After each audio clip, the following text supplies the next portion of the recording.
I think that just like maybe they're a little bit Like, too kind of like cod skinny for me, like a little bit, but like trying a little too hard to be a little too like little badass. Like, to ooh, be look like at me. I'm a bad. Yeah, okay. You know what I mean? I It's get like, you. I the get you. skull mask with like the wire dreads and stuff, and it's like, oh my goodness, like really? I kind of It's see like that. Yeah. it's got.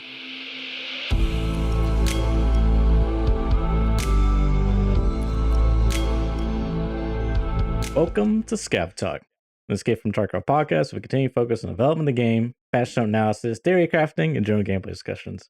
I'm one of your hosts. My name is Church. I am a video editor for a Tarkov YouTuber named Airing Marine. And I'm GigaBeef, a Tarkov YouTuber helping you guys get better at the game. And welcome back to ScavTalk, Mr. Church. How has your week been so far? Pretty good, man. Staying busy, and yeah, played a little bit of Tarkov, just like a few raids, doing strength training as per usual. Didn't really get anything too spicy, but yeah, other than that, staying busy. Good Yourself? stuff. Good stuff. Yeah, I've been playing a bit of Tarky here and there. Did actually manage to crack through a few random quests. I'm still slowly pondering my way towards level 42, which is the 41 to You're 42 still takes not me a long time. 42? Yeah, because I just it's just been I've not been playing a huge amount. I've been like doing bits and Yeah, fair pieces here enough. and there, and like playing some quests here and there. And I've run out of like the easy quests, so I was doing setup and shotguns and all this kind of stuff, you know. Mm-hmm. And yeah, I haven't really cracked into Lighthouse yet, which is maybe what I'm going to do next. But so a lot of those other quests are kind of done, and I finally did the mechanic one on reserve, and a few of the other ones that I was just sort of putting off. I just didn't really want to do, but Yeah. yeah, because I've not been putting in a huge amount of game time. It just takes forever. That 41 to 42 just takes such a long time. Yeah. But yeah, I mean, it's tough to get those levels there. I think with the period between, because I've been listening to some other people talking about stuff, right? And it's like the period between 40, like, because 42, I don't really care about getting slicks particularly, so I don't feel super incentivized to That's get to fair. Ragman 4 anyway, because I'm using all level 5s. And the level 6, yeah, you can pick stuff out of level 5 that you have stomach armor with, but in class 6, it's not really that choice. You can't really get it. It's either super slow with stomach or not, or normal speed but without stomach. So I don't know, I just don't feel necessarily that incentivized. After getting mechanic 4, I'm like, oh, I can build all the guns I need and I can still use the armors that I want relatively, so I'm not too bothered, so it's fine. But yeah, this week I've been extra busy. I've been organizing a lot of stuff, and yeah, I've been waiting to make an announcement for a very long time. This is not actually the official announcement, because anybody who's listening on the podcasts platforms, you'll all hear this on Monday anyway. So I guess it's anyone who's live or whatever. You'll probably, if you're on my YouTube, you'll see it beforehand. But yeah, I've been organizing stuff for months and months and months and months, and like finally getting into a good place with everything. And yeah, basically tomorrow I'm gonna be announcing officially going full time on content creation, which is pretty nuts. It's pretty nuts. Yeah. It's a big change for me. I just pre-warned Church for a minute ago before we went live, but I literally like haven't told anybody and just like kept it all under wraps because I wasn't sure exactly when it was going to happen and how it Right. was going to pan out and all of this stuff. So yeah, it's been a very, very, very long time in the making. But I mean, very broadly speaking, like YouTube's basically going to stay the same pretty much.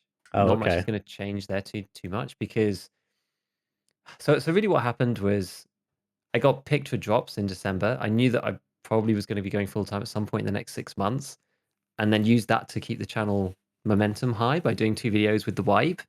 And basically Yeah. just like didn't speak to my friends and family for the last like 4 or 5 months, pretty much, because yeah, I was like working full time, helping the wife with the baby and making my stuff, right? And I was probably Yeah. spending like maybe 20 hours a week on content. So between those 3 things, I literally just had no time for anything. That's why I've always been so insanely busy. But I wanted to keep it going because I knew that it was like I didn't want to drop back to like 1 a week and then go back up again in like 4 months or something. I was like, this doesn't make sense. This is silly. So I was like, we'll just keep pushing. We'll just like do the grind and just get through it. So YouTube's kind of going to look, because I was kind of running that schedule before. But anyway, we'll see how it works out. So YouTube's kind of going to look like it does now. Twitch is going to be a little bit more, but not. I mean, I'm by no means am I going to be on every day or anything. So I'm kind of spreading myself across like everything. I'm going to be doing same YouTube stuff, 2 or 3 days of or like 2 or 3 sessions of like streaming a week, plus opening like TikTok, being on Instagram, and all that stuff. So I'm basically like opening out a whole bunch of different things, and then I can maybe pull more time into the stuff that I want to afterwards. I'm like trying to start off not like overwhelming myself, That's and smart. then Yeah. seeing where it goes, rather than just trying to be like, I'm gonna put out like 3 videos and I'm gonna be live Yeah. 5 days a week and blah blah, and then have to pull Yeah. it back. I'd rather go the other way around and like see what works, what doesn't, and then figure it from there. But like, yeah, the thing that I'm kind of most excited about is I've opened a Patreon as well, which I've been waiting to do for a long time. I didn't want to do it before because I didn't think I could do it justice. But I do actually think that this is going to be pretty cool to have like exclusive content over there and stuff. And Mm. I've already put my first community goal in there, which is to help me get that better internet. You know, like it's the most important thing. If enough people support there, then I can actually get some better internet, so I can upload stuff in a reasonable amount of time and stream on Twitch in a reasonable quality. Because it's obnoxious. I've basically spoken to every single company in my area Yeah. at this point, and without going to the business internet, like dedicated fiber line, I can't do anything about it. There's nothing I could do. So So that's it. I just have to bite the bullet and go with it. so you're essentially your only option is the like them manually building a node or whatever for Effectively, fiber. yes. Yeah, It's yeah. So so it's very expensive. Is what you're it's very saying. expensive. Yeah. Exactly. So Dang. if we can if basically if I can reach the goal on Patreon, then Hmm. we can get that installed and then I could do more stuff, right? So it's kind of like Yeah. a community thing as well as the other stuff that I'm going to put on there, but it's like a broader goal. So we'll see how it goes, and yeah, I'm super excited. It's going to be great. I'm looking forward to having more flexibility because this is the thing. I've built in enough flex within the schedule so that I can do other Mm. stuff. If I want to make another video, I can. If I want to do another stream, I can. If I want to put out more stuff on, whatever platform, I can do that, right? So I'm going to have this benchmark, which is probably 75%. What's the word that you'd use? Kind of like 75% allocated, and then 25% of it's kind of whatever's happening at that time. Like now it might make more sense to do more streams, at this point in the wipe. Whereas when you get to the wipe time, then you want to be doing like a ton of videos. So it just like gives that flexibility. So that's kind of how it's going to go. So we'll see. But yeah, basically this weekend I'm going to be streaming twice, 2 sessions, Saturday, Sunday, and then yeah, Monday getting started properly because I've been taking a bit of time. I've been taking a bit of time. I did leave my job like about 3 or 4 weeks ago. So Oh, did you? Okay. so I've been taking some time to chill at home with Hmm. family, like just maintain everything, make sure that I've got everything prepped and planned and ready and all of that stuff. And like we're doing some work on the house and all that kind of thing. So I've like had to negotiate all that, but just like yeah, just spend some time with the wife and baby because I've just and actually speak to my real life friends again for the first time in like 6 months because I've just been honestly just it's just been so crazy. Um, so yeah, that's that. I mean, it's that was a bit of a ramble, but it's hard Hmm. to describe how like weird this is Yeah.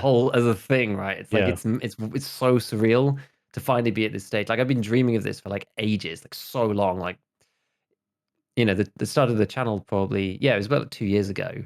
Hmm. And since about a year ago, I've been thinking, oh, this is a real thing. And then like the last 6 months has just kind of been painful because I've just been trying to slowly work my way in. And like, I like moved house and everything, right? So it's like I've just been trying to put all the pieces in place to make sure that it goes well. So it's like it's actually really surreal being in this place now and thinking like, man, this is actually happening. This is crazy. Yeah. I bet, dude. I really like it when people say things like, this is weird, that's weird, because it's for me, it's usually a different word for different, and it's a new experience for you. So I'm really excited to see that process happening. So is this like your childhood dream? Like, I want to be a YouTuber, young GigaBeef. Or is this something that's like, tell me how you got to this point, right? Because you I mentioned a mean, little bit. it's funny actually because I don't know if we've ever really been through this, and I kind of reminded myself recently because I was just thinking about it and just thinking about the past and like if you said to me like 10 years ago that this was going to be the outcome now, like it would just be super surreal. Hmm. Um, but like really, where I ended up coming from on this stuff is that I've always been super into gaming ever since I was a little kid or whatever. But it was only really when I started playing PC where things actually were competitive rather than just enjoying games. It's more competitive stuff in general. And that started when we all, like me and a load of friends at home, we all built our first PCs, and we went to the UK's biggest LAN, and Oh, we cool. like I built my first machine for that. So we went to do that, and it was crazy. It was called the Insomnia series. It still goes now, actually, Huh. but it was like years ago. It's like this is a long time ago now, Yeah. and we were playing Dawn of War and I guess see a Source at the time. So Okay. the strategy. This is the strategy and FPS background, right? That's where I Mhm. started my Yeah. stuff, and there was there was basically a tournament for both, but obviously CS:GO is like much more. Even back then, it was much more a developed scene, right? And there was actually a Dawn of War tournament, and I was actually much better at Dawn of War than I've always been better at strategy than I have in a FPS. Funnily enough, it's strange I ended up making an FPS channel, but Tarkov's a bit of a different beast. But Yeah. anyway, like pure competitive FPS, I've always been better at 1v1 RTS. It's sort of my speciality, really. Mhm. And I said with my friends that, I'd sign up with them for this CS:GO tournament, but no, sorry, CS Source tournament. But I didn't Yeah. realize that there was the Dawn of War one, and they didn't have another player, so like I couldn't switch over to and play the other one. So I was really bummed about that. Oh. And then I got into Command and Conquer after, like, this is years later, and went and played in the same LAN, actually. Went and played in a tournament for that and got stomped because I didn't really play the game that much. And um, I was like, yeah, I'm going to focus on the next one that comes out. I'm actually going to play this seriously and, spend some time on it, which was Red Alert 3, which I played an absolute crap ton of. And was like, I was like top 100 on Red Alert 3. Oh, And really? because EA bought a Space in World Cyber Games for Command and Conquer 3. And so I was like, oh man, Ah. they're just gonna buy into this thing. And then they didn't, which was a real bummer. And I was like, man, so then there wasn't a tournament for it. Because I was like, that's what I was like gearing up for the whole time. Kind of in the back of my head. Like it was great anyway. I had great fun. Um, but then didn't end up actually managing to like compete in any big tournaments because no one put it in because it's too like it's kind of niche, right? At that point, it was still sort of a niche RTS. But then StarCraft 2 came out and I played that. I went to a tournament, and this is in basically in the run up to when would this have been? Was this before or after? This must have been afterwards. Yeah, this must have been afterwards. I think this was during like very like the early years of, or maybe it was just before I went to uni. I don't even remember now. And I played a lot of StarCraft 2 and was Mhm. pretty decent. Played in that tournament, and I got to the final 8, and I got beaten by a dude in Dignitas. And Oh, wow. I was like, basically, there's a turning point here in my life Mhm. where I either do that or I carry on doing the other stuff like that, the usual route. Yeah. Um, and I was like, I would love to be a pro gamer, but like, it just doesn't make sense. Like, it was too long ago. Like, you basically had to be like top 3 in anything, otherwise you Yeah. weren't making anything, right? And it's just like Yeah. super hard, super uncertain. And I was like, I just can't make that decision. I can't choose that, even though it's what I would love to do. So I basically just like let that go and was content to be the best of the amateurs and the worst of the pros. You know what I mean? So it's just kind of like always like a Yeah, great amateur dang. and never to actually go full time on any of that stuff. So I was like, fine, and I am still to this day completely happy with that choice. Mhm. But meanwhile, I've always done stuff in the background. Like I was a strategy editor for Red Alert on like gamereplays.org, like back in the day, like writing. I actually found on the other day, I found one of my really old like Soviet versus yeah, was it like Soviet versus like the US allies or something. I think I can't even remember the Mhm. faction names now, but there's like a whole strategy article about the history of the metagame and the two sides and stuff that I wrote like Oh, 10 that's years so ago. cool. It's insane. So like I've always kind of been doing this stuff, but I focused like so much on just like IRL things that Yeah. until 2 years ago when I kind of wanted to try my hand at video editing, I just like just played Dota with my friends or PUBG or whatever, and just like Mhm. that was basically it. Just like stay competitive and always enjoy it, but just like never really have the time for it. And until about 2 years ago, and it's like, oh, this is actually a different way of doing this. You don't need to be like a pro gamer, but Yeah. you can create content, and it fits my style much better anyway. Like I've always been a tutorial, like teaching. I love teaching people various games, Mhm. but they have to be of a certain complexity, otherwise there's not the need for it. Um, and there's just like Tarkov was just like the perfect storm of the game that I super enjoyed. Plus, there's crazy learning curve and it being really tricky. It just worked at the same time as I wanted to learn video editing, and then we just went into lockdown like at the same time, Yeah, and so like yeah. and then because I was commuting an hour each way, and I didn't have to do that anymore, so I saved basically 2 hours a day on that. It's like 10 hours weekly. So I was like, well, I can just do this instead with that extra time, and that was basically it. So I did, yeah, and then the rest is history, right? So it's I've always wanted to do it, but never had the way. Do you know what I mean? Mhm. Like there was never a way before. Like you either had to be pro or that, and that was it. Like there was nothing you could do. Whereas now you could be a content creator, and it's different. You could just do things your way. You don't just have to be like the number one gamer. You know, you can do other Yeah. things. You can teach people. You can be entertaining. You can do so many other things. It's like way broader than it used to be. Yeah. Dude, so much you're saying is, like, so relatable, and it's crazy. I had no idea you had such a competitive background. That's super interesting to me, but, yeah, I've had to change my perspective on things like this. How you're saying, like, you don't have to be the best at something to make content. Like, it's a really toxic mentality because it I see it a lot. We put out a short on Airwing's channel, and there's so many toxic comments like, "Dude, you're so trash. These shots are terrible. Like, you're not a pro gamer. I'm a pro gamer." Like, this really toxic mentality, and I feel like it's such a, like, archaic, outdated, like, maybe back when, YouTube in its earlier days, like, it had a bit more relevance, but even then, I don't think that's true. I just think it's just a really toxic, like, competitive mindset where it's like, if you're not the best, then you're not good, you know? So, Yeah.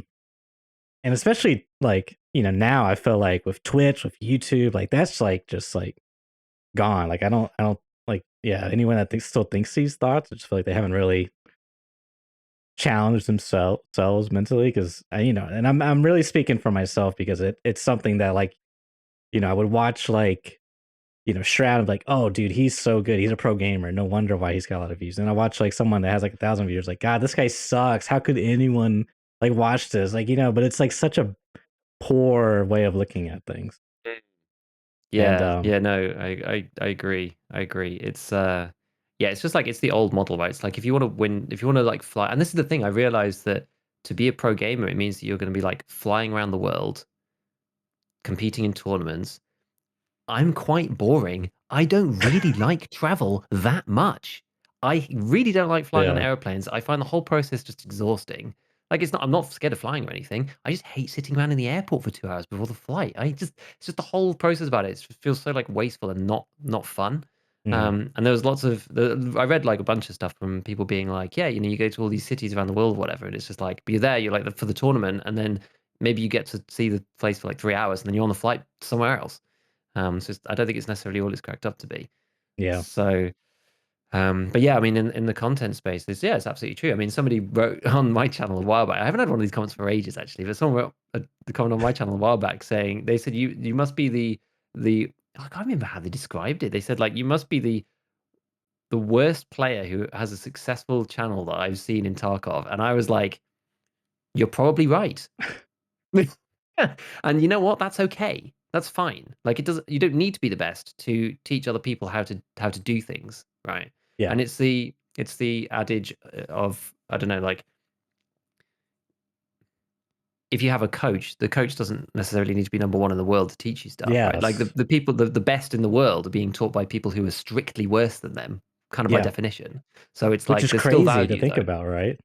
Yeah. Yeah. And Because like yeah, that sure they wouldn't would be like expose my. themselves, but Yeah, because I've sorry to jump in here, but I've seen that, and, like, when mm, I was really following Dota 2 is, like, some of these coaches were, like, my MMR, just, like, slightly above average, which is, like, your first thought is, like, "What?" You know? I mean, like, that can't be good, but turns out these guys, like, that, like, omega value their coaches. Like, there's one, I think it's for a CS:GO team, Team Astralis, but they're more on the psychological aspect, and they won, like, some major recently. Maybe it was, like, 2020, 2019. I can't remember, and they, like, gave huge credits to their coach who was just, like, not an ex-pro, just someone with, a degree and diploma or whatever, and it's like, wow, yeah, just so like you can actually have um not be a pro gamer, but be a pro coach. You know what I mean?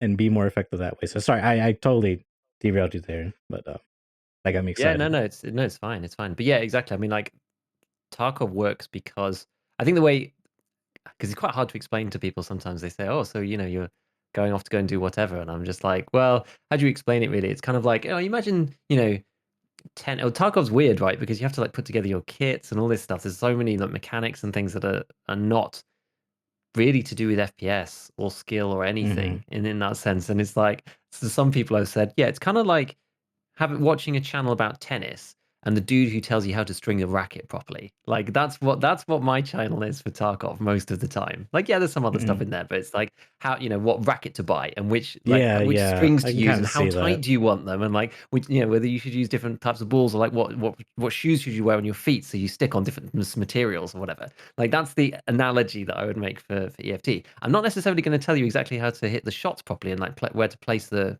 you know place the ball or whatever, but Right, right. and that's the thing, right? It still comes into it, right? Depending on what kind of content you want to make. If I make raid specific videos, unless it's Hmm. very interaction heavy, like people don't come to my channel for the plays or whatever, right? They come for the information and sort of the more thoughtful side, which is fine. So long as you lean into whatever your strength is, then it's okay. And that's the deal, right? You need to just know what your strength is and just lean into that. And I'm totally happy with that. I think that's the thing as well. You need to be comfortable with that, right? And it's like it's interesting. Well, one thing I am interested in seeing about this is that if I'm going to be playing a lot more, then we'll see what happens because Yeah, right. historically I've not actually played a great deal. So I think I must probably have one of the lowest in-game hours, especially in like the last like 3 wipes. I must have some of the lowest in-game hours of any creator of like this size. I'm sure. I must do. I must do. There's no way. Yeah, I I mean, can't imagine anyone playing less than me. I didn't mean as a slight in the beginning, but I was genuinely surprised that you were not 42 because my brain just automatically assumes content creator almost 4 months in a wipe, you have to be level 50 on your way to Kappa. You know what I mean? It's just like, but Exactly. you don't play as much, and Exactly. now you can. So maybe you can expand to some of these other areas because you actually have more time to play the game, to practice, to do new types of content. Dude, that's really exciting. Really exciting for you, man. Yeah, man, it's super cool. And as I said, it's been a long time coming, and it is kind of like you said before. Is it just something new or childhood sort of dream or whatever? Like it is kind of childhood dream. It's not quite exactly the way I thought it would Hmm. be, Hmm. but it's definitely you know it's definitely the thing. It's Yeah, definitely the thing. yeah, It's like I found my calling. I found the thing that I love to do in a way that makes sense and that I can actually do yeah, um, without winning the lottery. yeah, So dude. yeah, man. So it's sick. So we'll see. We'll see. It's still like I still don't know what it's gonna look like. It's a massive change for like the way that like just my day to day works and like Hmm. us and everything. So that's why I'm trying to not be too much of a stickler in terms of like it's gonna be like this and it's gonna be like this and it's gonna be like this. I'm just gonna like start with something, see what Hmm. happens, and then just be flexible and just like don't be too kind of caught up on like the details right now. Just go and then see what happens, and then just adjust from there. So we'll see. We'll see. It's gonna be fun. It's gonna be fun. I'm looking forward to it. Yeah, it just sounds like you're so well, you put a lot of thought into this, you're like well prepared. You've given yourself a lot of what's I don't want to say distance, but you're not just diving straight in. It's not like Yeah, a fling, if you will. It's something. I mean, it's a big commitment, right? And of these course. things are not easy because you're essentially you're your own man now. You're not relying on no big business to get you're doing all the work yourself, dude. So I'm super excited. I'm really you know proud of you for doing the things you're doing, man. Yeah, it's tricky. I think it's especially tricky as well when you've got when you've got family as well and stuff. Like if you're Yeah. just like a single dude, then it's a bit different. But if you've got like little baby to take care of and stuff, then it's like it's a bit different. You have to be careful. You have to make sure that it's the right thing. To like line everything up. So I think I've done everything that I can, and we'll see. Yeah, we'll see. Yeah. So hopefully it works out. I'm sure it will, but Yeah. Yeah. we'll just. I'm still gonna be working super hard on it. So yeah, I'm looking forward to it. I'm looking forward to it. Anyway, enough about me. Okay, fine. Enough about me. So the news. What happened? What happened this week? What have we had? What have we had? Well, we got some teasers from none other than Battlestate Games themselves with some crazy new bosses. Oh boy, dude. You thought Killa was cracked? So wait till you meet Big Pipe. He's got I a love the name is literal Big Pipe. Yeah, dude. You know, someone on there, the team was like, what if we go with Big Pipe? Yeah, I'm actually pretty optimistic about. So I was joking about the whole Killa, aimbot, haha, BSG AI, joking about that. But seriously, I think that there's a very positive upside to what they're like almost teasing in a way, because you got how I see it is I'm assuming everyone's that's listening has seen the teasers. But if you haven't, just real quickly, there's a big guy of a GL. There's a guy that's like a sniper, and then there's like you know, a scar guy on the ground or something. And kind of my thought is like they're gonna have um like a hive mind goal oriented AI, not just like one boss and three guards, and they're all the same, basic AI programming to an extent. But I sort of anticipate that they're going to work together to eliminate a certain threat. That being the PMCs or scavs or whatever. But because I can kind of see they got like the big armor or the big heavy armaments guy, the GL guy. So sort of think of him as like the suppressing fire. He's just like raining grenades. A grenade, 40 millimeter grenade shells out Oh at my you. god. Then you got the guy on the ground, the predator looking dude that's got dog tags wrapped all around his arm. Like, he's gonna be like trying to flank you, trying to like, basically some form of like killer, I guess you could say. And then you got the sniper. So like he's going to try to like cover the exits, maybe. I don't know. I can just kind of see something like this going down. And what's really interesting too is the screenshot they just released today, I think, was all three of them in sort of like a very cool epic gamer pose. Oh And yeah. I noticed that they had all like walkie-talkies or some type of like radio equipment on them. Like, okay, I'm looking at it now. One guy has one on his backpack. The other Is two that the have it like sniper? on their He's got like rig. a full backpack radio.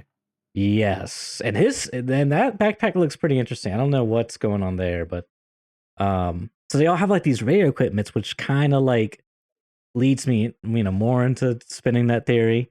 And then the other part that I thought was interesting was a lot of them have like these belts, and I wonder if they're getting we're getting battle belts where maybe it changes like your pocket slots. Maybe it's like an expansion, like it's an actual equipment thing. I don't know. It's Mm. I'm just spinning up the old theory crafting here, and I'm hopeful that we'll see some new improvements and or just like testing this new AI system that's I'm spooling up in my mind, because I just it kind of makes sense to me.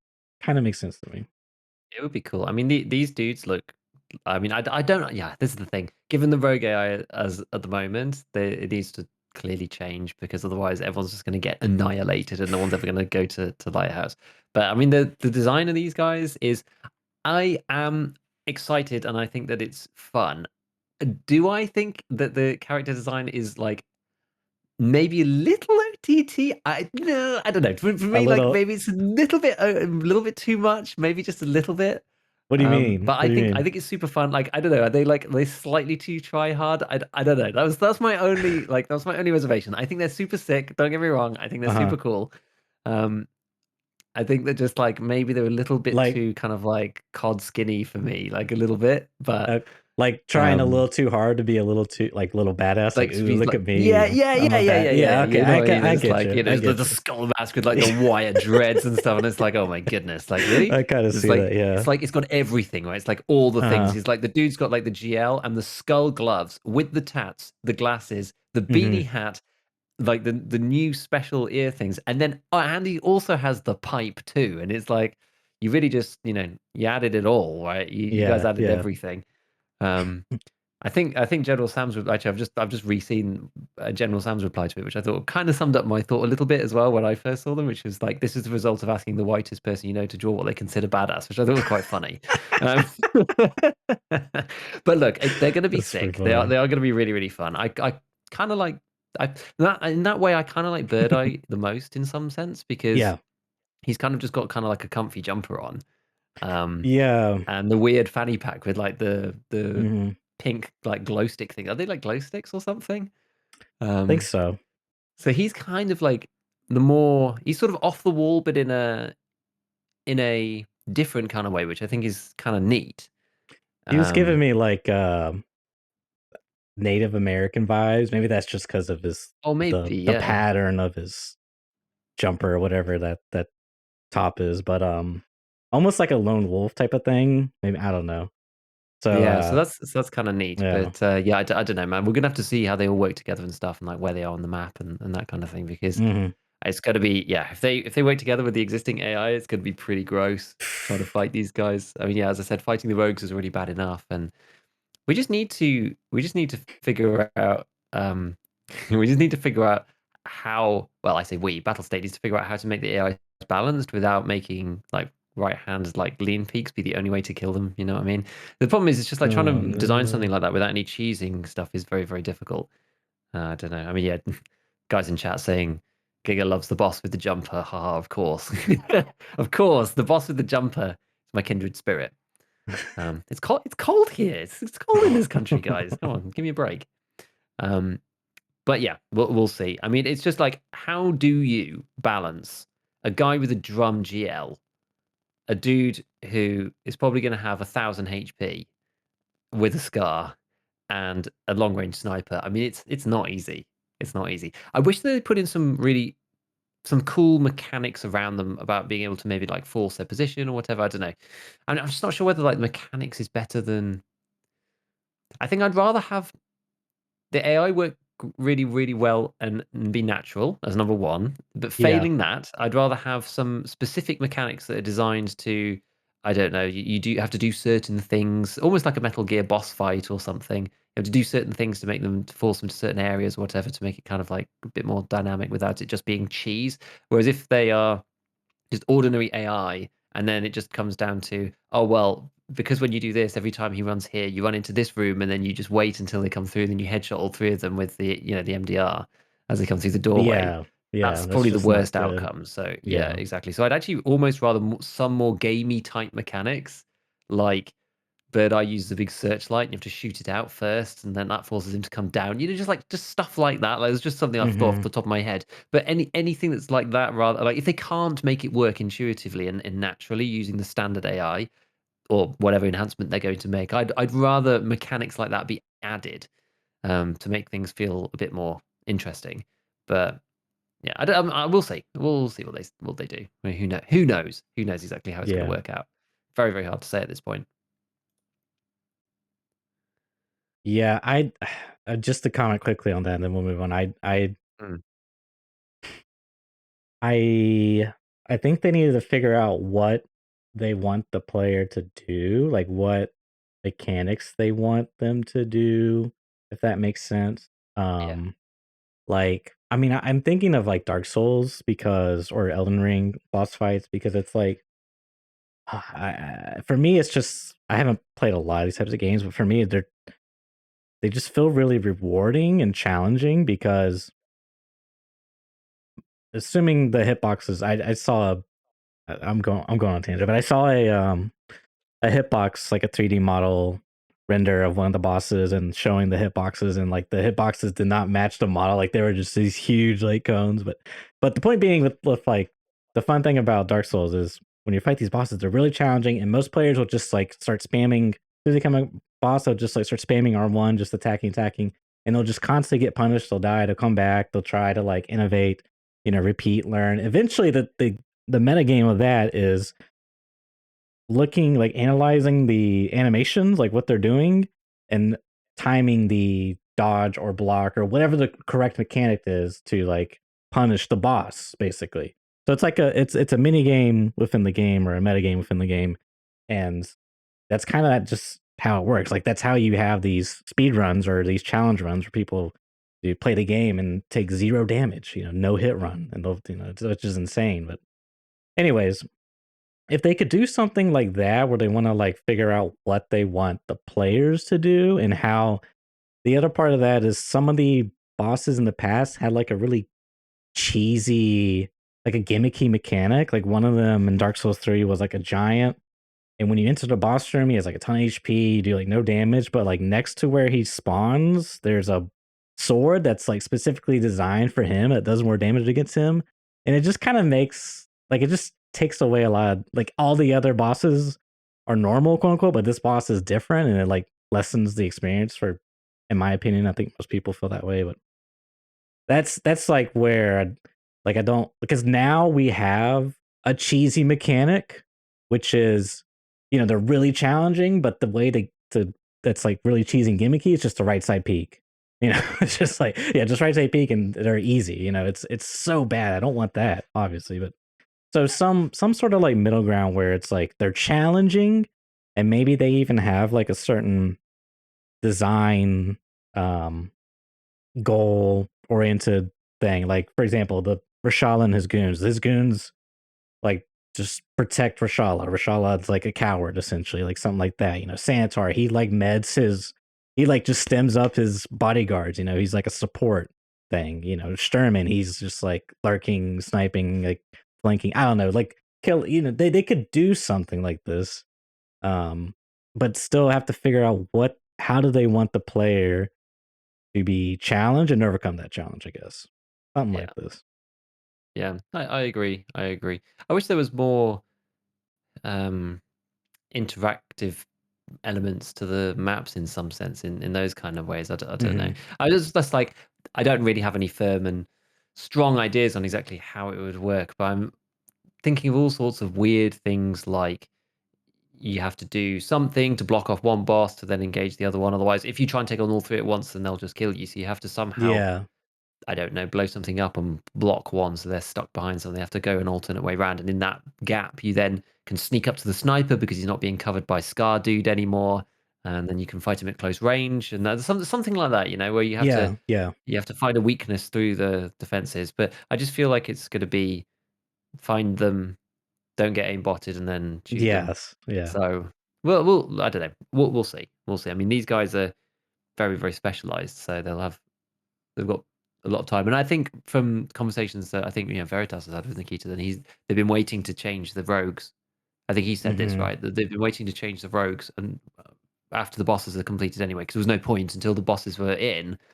They may as well do it all at once because they're all sort of reliant upon each other, I suppose. So we'll see. Maybe we get a radical overhaul of Rogue AI as well, and yeah, and then we can get DLSS, and then I can actually play the map. It's gonna be great. Yeah. Yeah, it's gonna be great. Was So there any yeah, other news stuff besides that? I think that's really it. so the only other news that I have is there wasn't really any other updates, but there was a tweet. There's a couple of tweets from Nikita himself, and Mm. he posted up. Congosaurus Rex replied to Nikita's original post about these guys, and he said, "Knight, please tell me that his mask is lootable." And Nikita said, "Yes, it is lootable," on Twitter, which is interesting. So you can loot the mask from Knight, whether you can wear it or not. He didn't say exactly, but I imagine you Mm. probably can. But you can take that. I mean, I think that's the question that a lot of people have is whether which items are lootable or not. The guns clearly will be, but whether Big Pipe's 6-shot grenade launcher is lootable is Yeah. question mark, because I know Nice Guy actually asked Nikita on Twitter directly in that Oh, same yeah. thread because he replied to the first guy and he obviously didn't reply to Nice Guy afterwards. So we don't know whether the grenade launcher is going to be usable by the players. I'm not really sure. And the only other thing was because it's actually quite useful because you can just go and look at what Nikita's replies are to stuff and just filter through Mhm. some of the IRL things. And the latest one was his post saying, "We constantly commence ban waves of cheaters, but yesterday there was a wave that I want to note where we removed 9,000 cheaters from the game, which is pretty insane. And obviously everyone's saying, yeah, this is great, blah, blah, blah. And he replied to one person in this thread. Mm-hmm. And they said, this is Wrath of the Shire. And he said, hell yeah, I'd be interested to know how many active players there are right now. My guess would be around 100K, which was sort of my guess That as was well, my guess. around there. Yeah. And Nikita replied saying, much more. Man. Whether much means 3 times the amount or whether much means 50% more, it's anyone's guess, because 150K is much more than 100K, but so is 300. So I don't really know. But even if you were to make an estimate and say, okay, well, maybe it's double 200,000 or something, then that's pretty much 10,000 cheaters. So 1 in 20 raids, there's a cheater that was banned. Yeah. So the cheats that haven't been detected are still in. So I don't know whether you could broadly estimate that maybe that's 20,000 cheaters, 1 every 10 raids. Maybe there's a cheater of some kind, and that's not blatant. People using aimbot or anything like that. It could just be ESP, the things that are very hard to know otherwise. So I don't know. I'm gonna be playing this weekend, so I'm gonna see how it feels. I've not played since this notice came out because it was only 6 hours ago. So I'll see how the raids feel. I mean, to be honest, it never feels that bad to me anyway, but Mm-hmm. that is also partly down to the type of player that I am, which I don't know whether you want to talk about it now or later, but I've listened to Jesse's podcast, which was the very long one, the The very interview with the long one. Chad, the interview with the Chad, basically, Uh-huh. which was pretty interesting. But we could talk about that now or later. But I mean, they broadly said in that if you're the type of player that has high KD and rushes the high value loot spawns, you'll be killed by Mm-hmm. cheaters a lot more, which makes sense. They say, cheaters Yeah. don't often go out of their way to just kill low level players or players who are a threat to them because they don't want to get their accounts banned if they can help it. Right. They'd rather not, right? And so they'll only take out the players who are going to be a threat to their business, Mm-hmm. and that's the thing. So yeah, and as someone said here, right, like how often do you play labs? I never play labs. So Yeah. playing the way that I play and the way that a lot of people play, we won't run into cheaters that often, and it makes a lot of sense when hearing their perspective on it. I mean, it makes sense, but that's the deal. I I'm don't know. kind I do of feel like you get small sus stuff the higher kits you take in, so I can believe it. Yeah, I mean, I don't know. I don't really there's a lot of factors that comes into it. Like even just like server selection, play style, where you go on the map.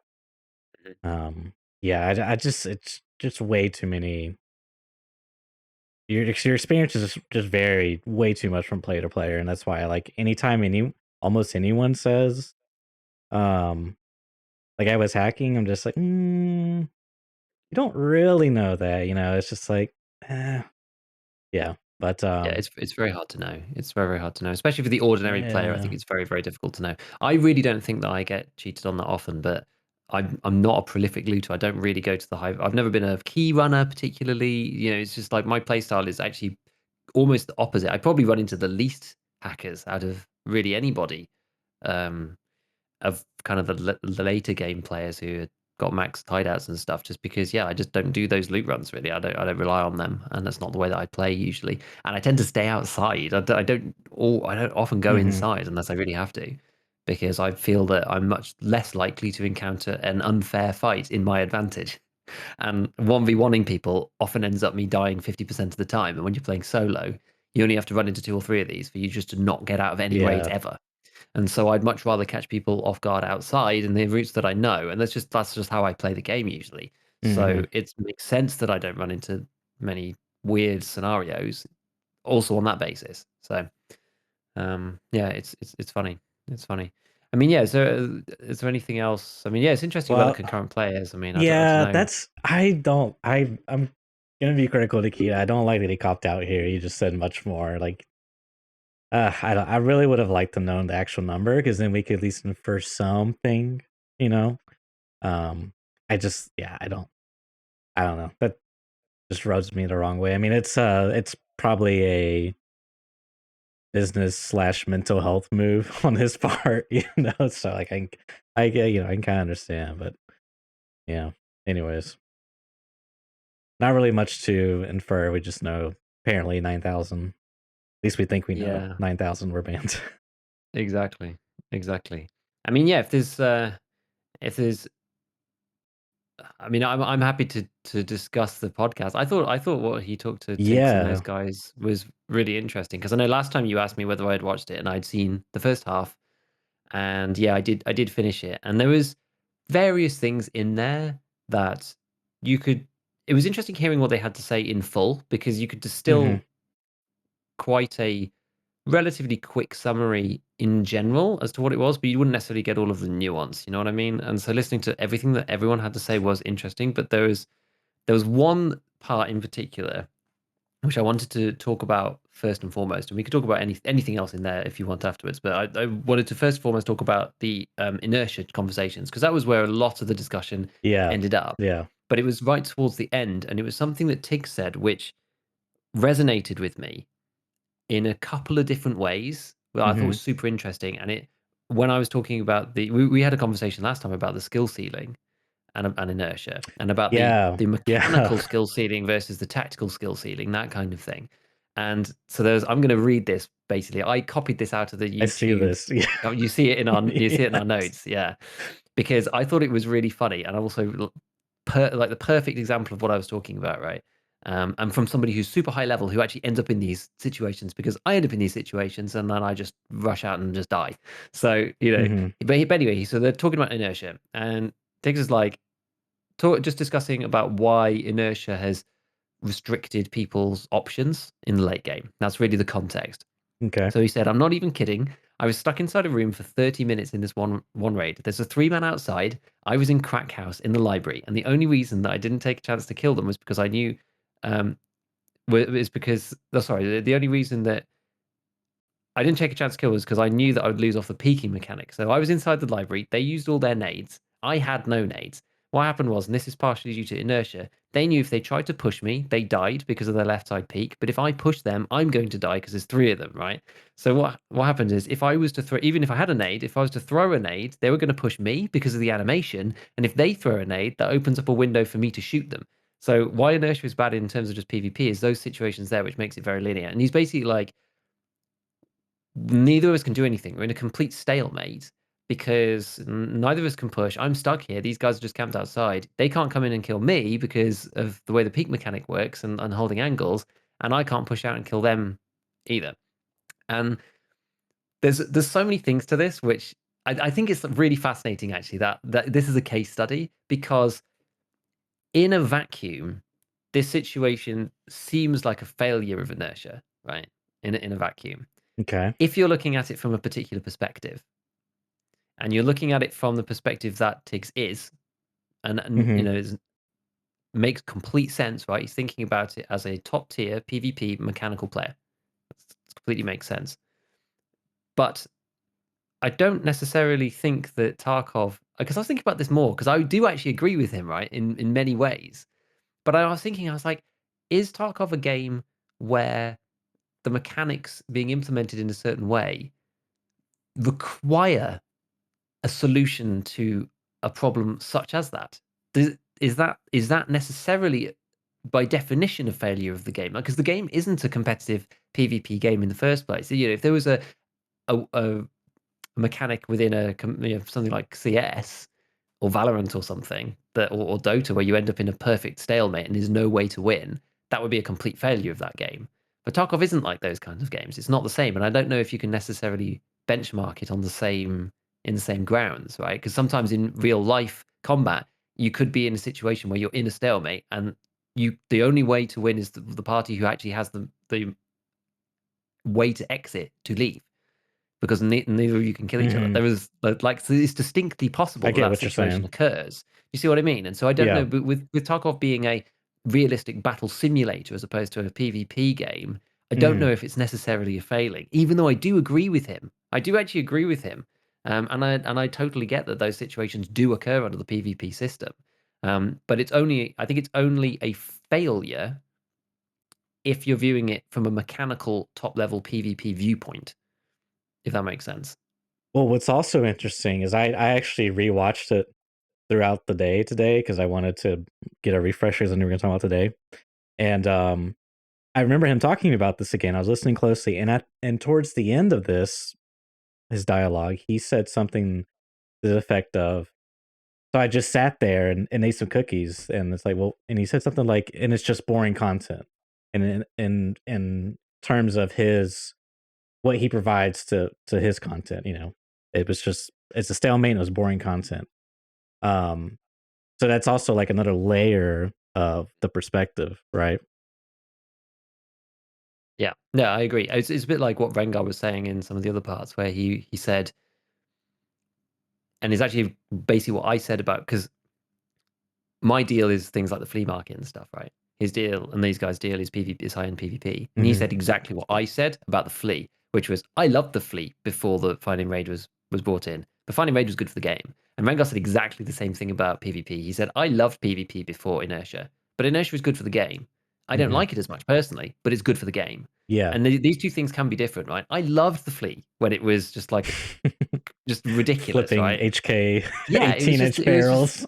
it was just stupid, right? But it's like, and Yeah. it's not good for the game. But I Yeah. had great fun doing it, Yeah. because it's just like it's just it's just that I like that kind of thing. It's just it's Yeah. just me. But the game's better off for not having it there. I had great Mhm. fun doing that stuff, and so I thought that was kind of interesting. But yeah, I agree with you. There is this other overlay of, and that's what brings it back to coming from a mechanical PvP competitive mindset, is that if your content is derived from that, then there not to be a solution, then is a failure from that sense, because you say, well, there's no way to even try to make a play.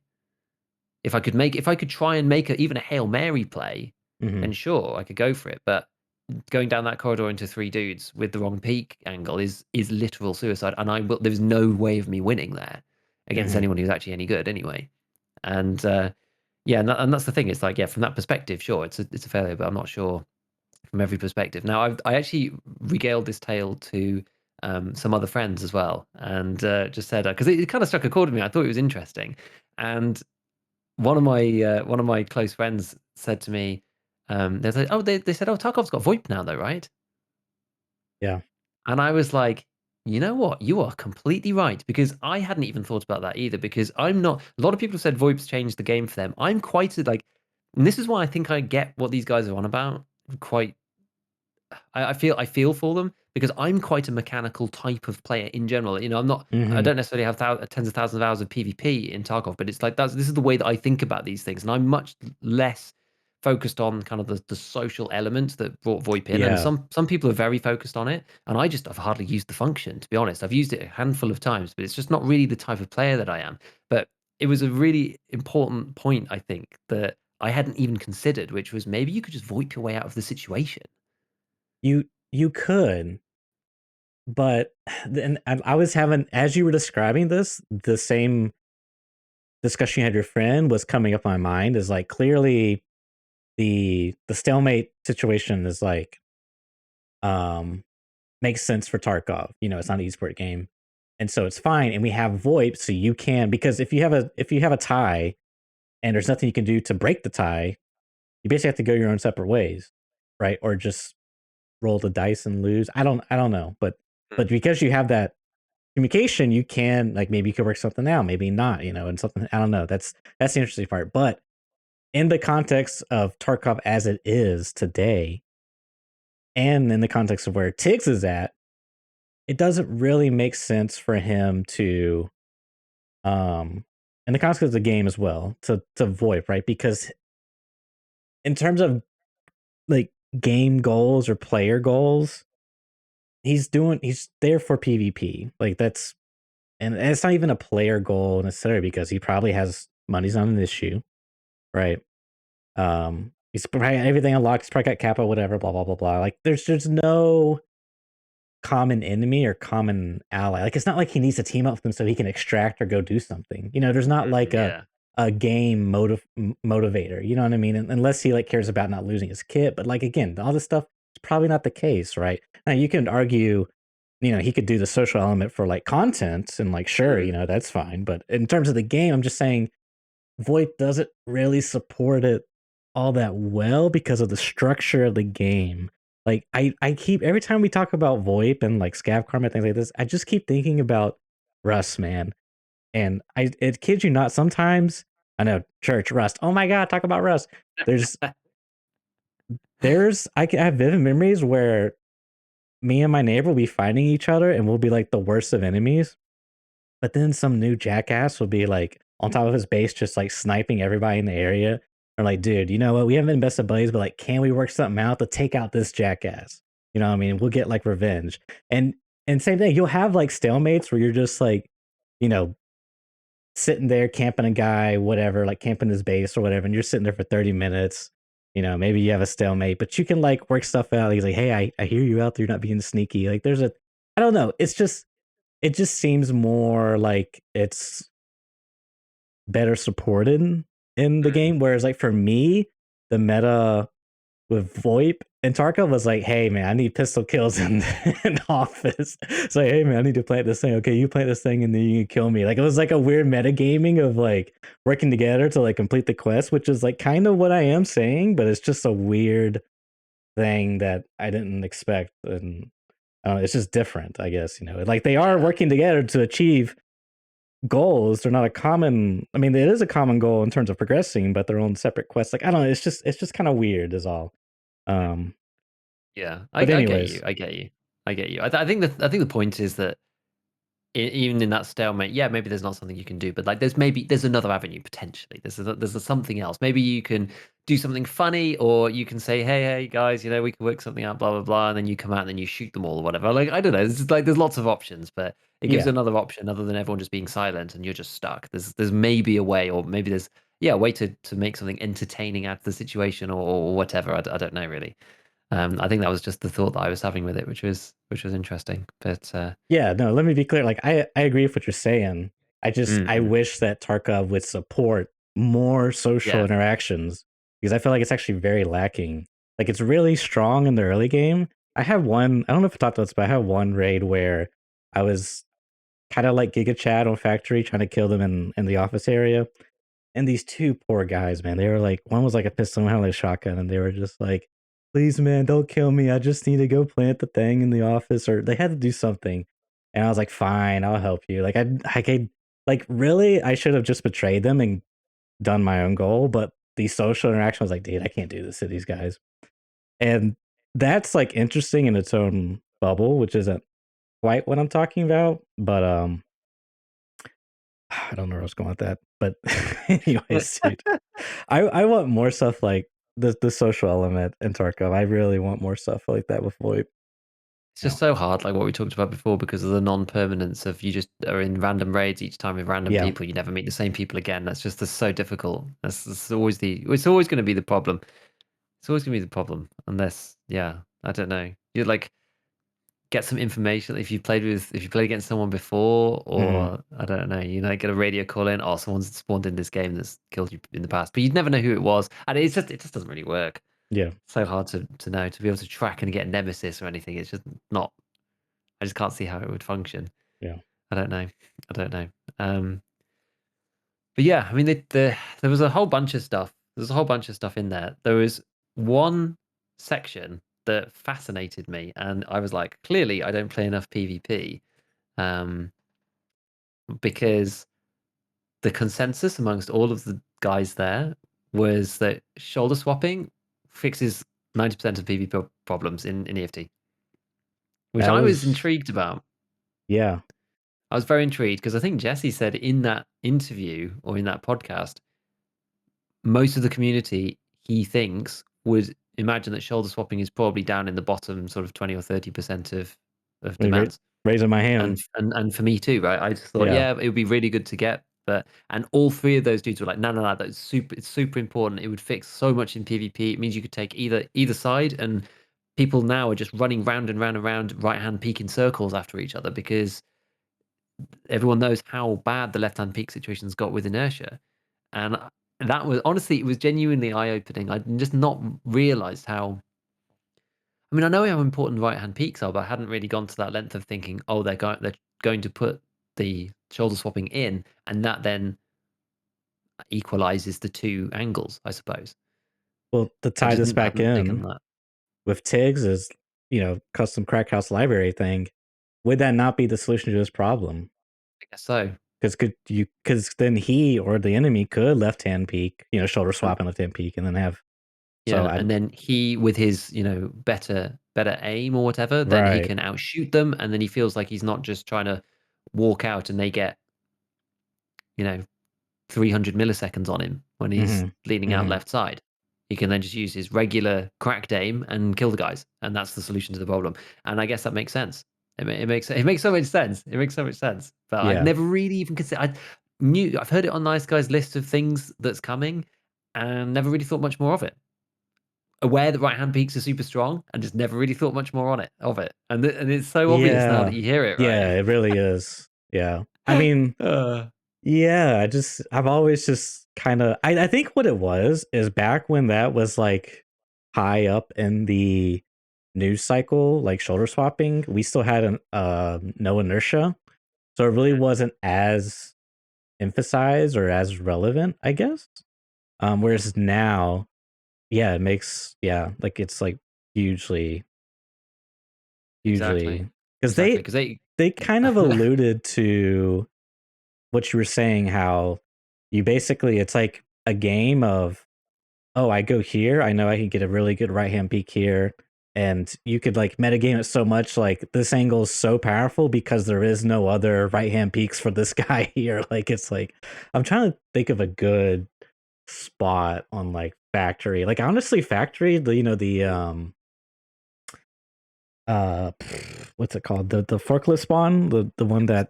it's the one that comes to mind for me the most because a lot of people don't like forklift spawn, and I've always liked forklift spawn Yeah, because it's two you right got. angles down both. Yes, exactly. It's great. Like as long as you get out of that room fast Mhm. enough, like yeah, you're and you I mean sometimes you can get kind of screwed if like they both push you down the hallway, but either Yeah. way, you still get two right hand peaks. They have to come around the corner at the same time. So yeah, yeah, to your point, yeah, I actually really like that spot.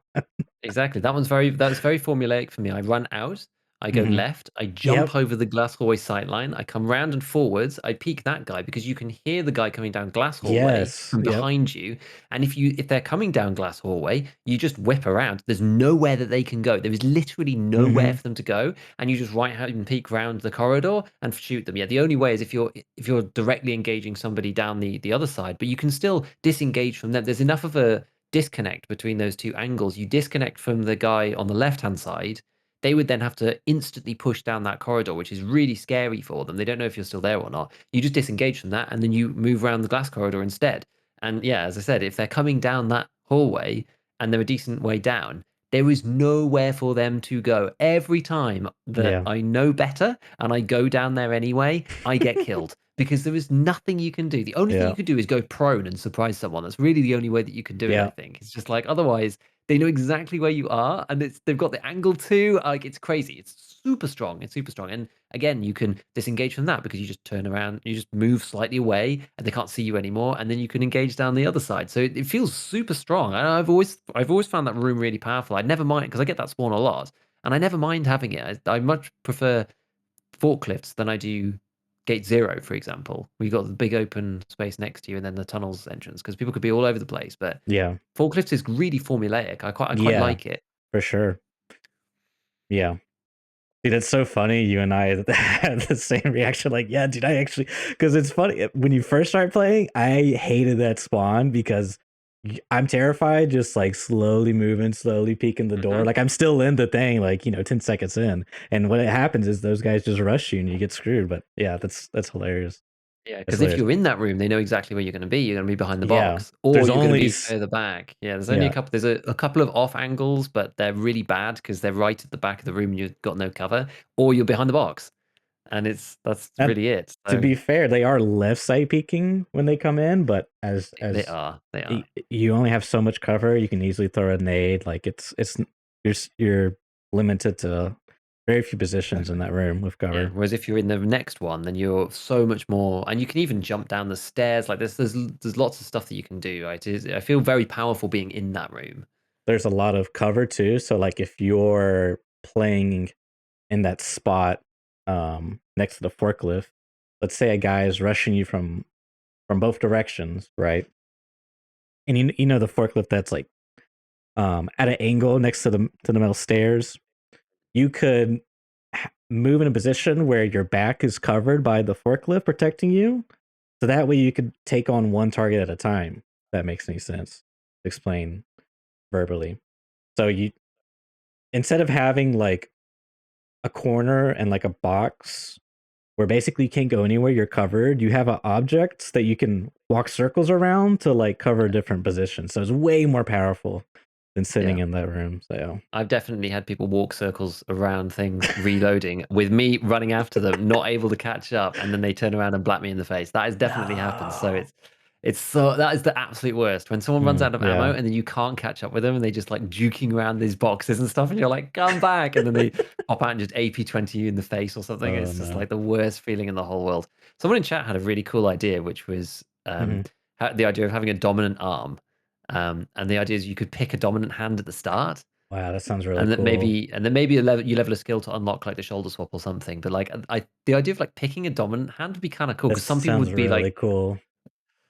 whether it's like the bet, I don't know. I'm not sure the exact ramifications. Maybe everyone will be like, oh no, you got a left hand, you got to grab left hand, dude, because like 75% of the angles in labs are left hand peak. So I don't know. I'm sure there'll be Yeah. some like, oh, the important angles in the game. There's too many on one Right, side or right, another right, right, side. right. I don't know. But yeah, to make them asymmetric slightly, and you're not sure exactly who you're playing, whether you're playing against a lefty or not.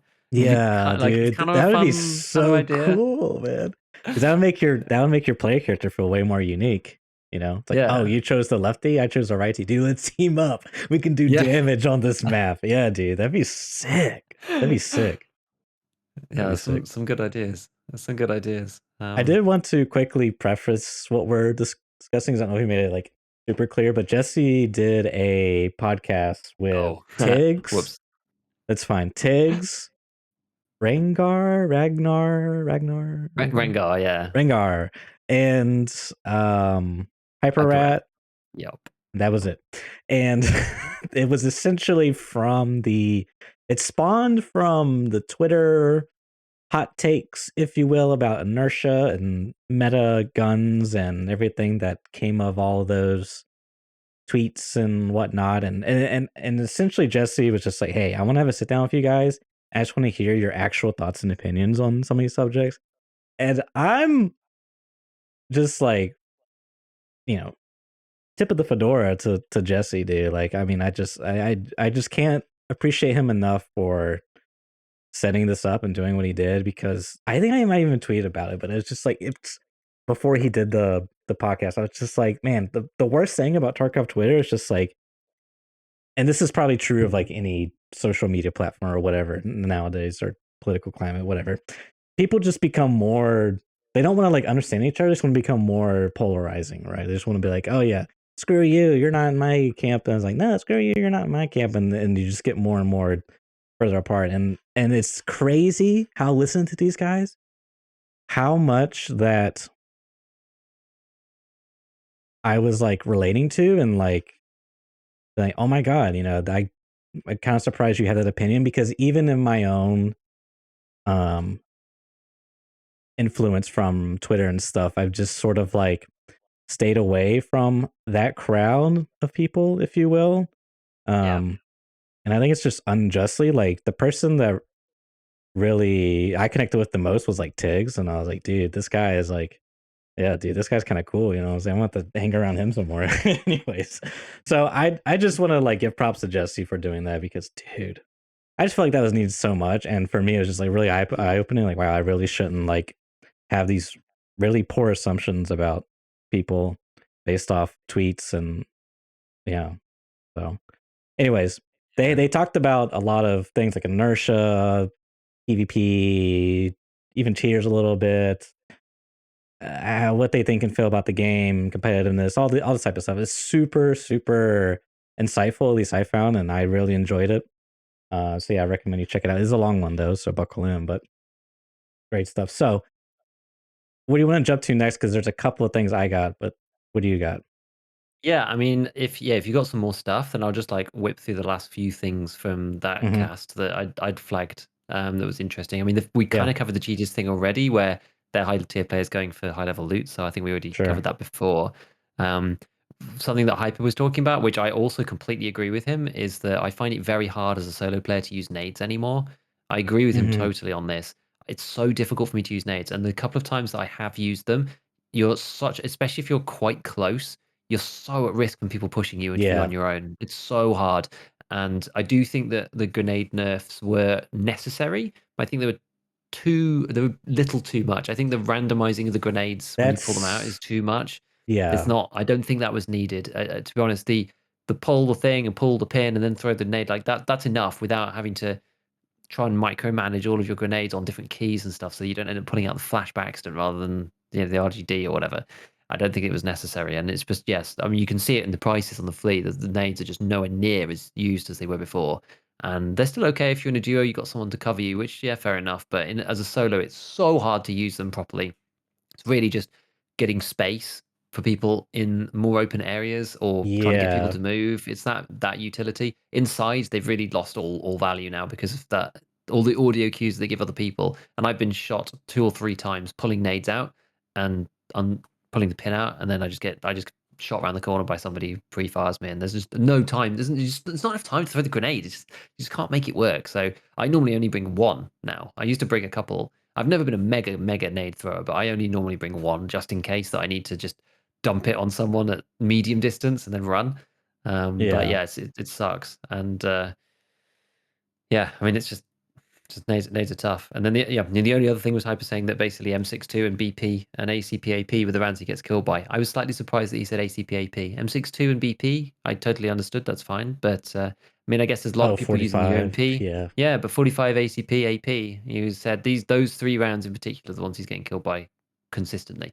But I think it's just because the UMP is just such a value weapon, with an ACP AP is such a good round, super Yeah. controllable. It's really cheap Price and it busts through performance. class 4. Yeah, it's like price Mhm. performance. It's like just in that break point of defeating class 4 easily and defeating class 5 after some shots, but it's got enough pen to make it work. But with the damage, it actually is okay. You see, because the damage is so high on it, I think it works. So yeah, I was interested by that. I didn't realize I knew the round's good, but I wouldn't necessarily have rated it as like the top 3 rounds in the game, if Mhm. that makes sense. So I think it's like BPM62 ACP was basically what he was saying. I just thought that was kind of interesting.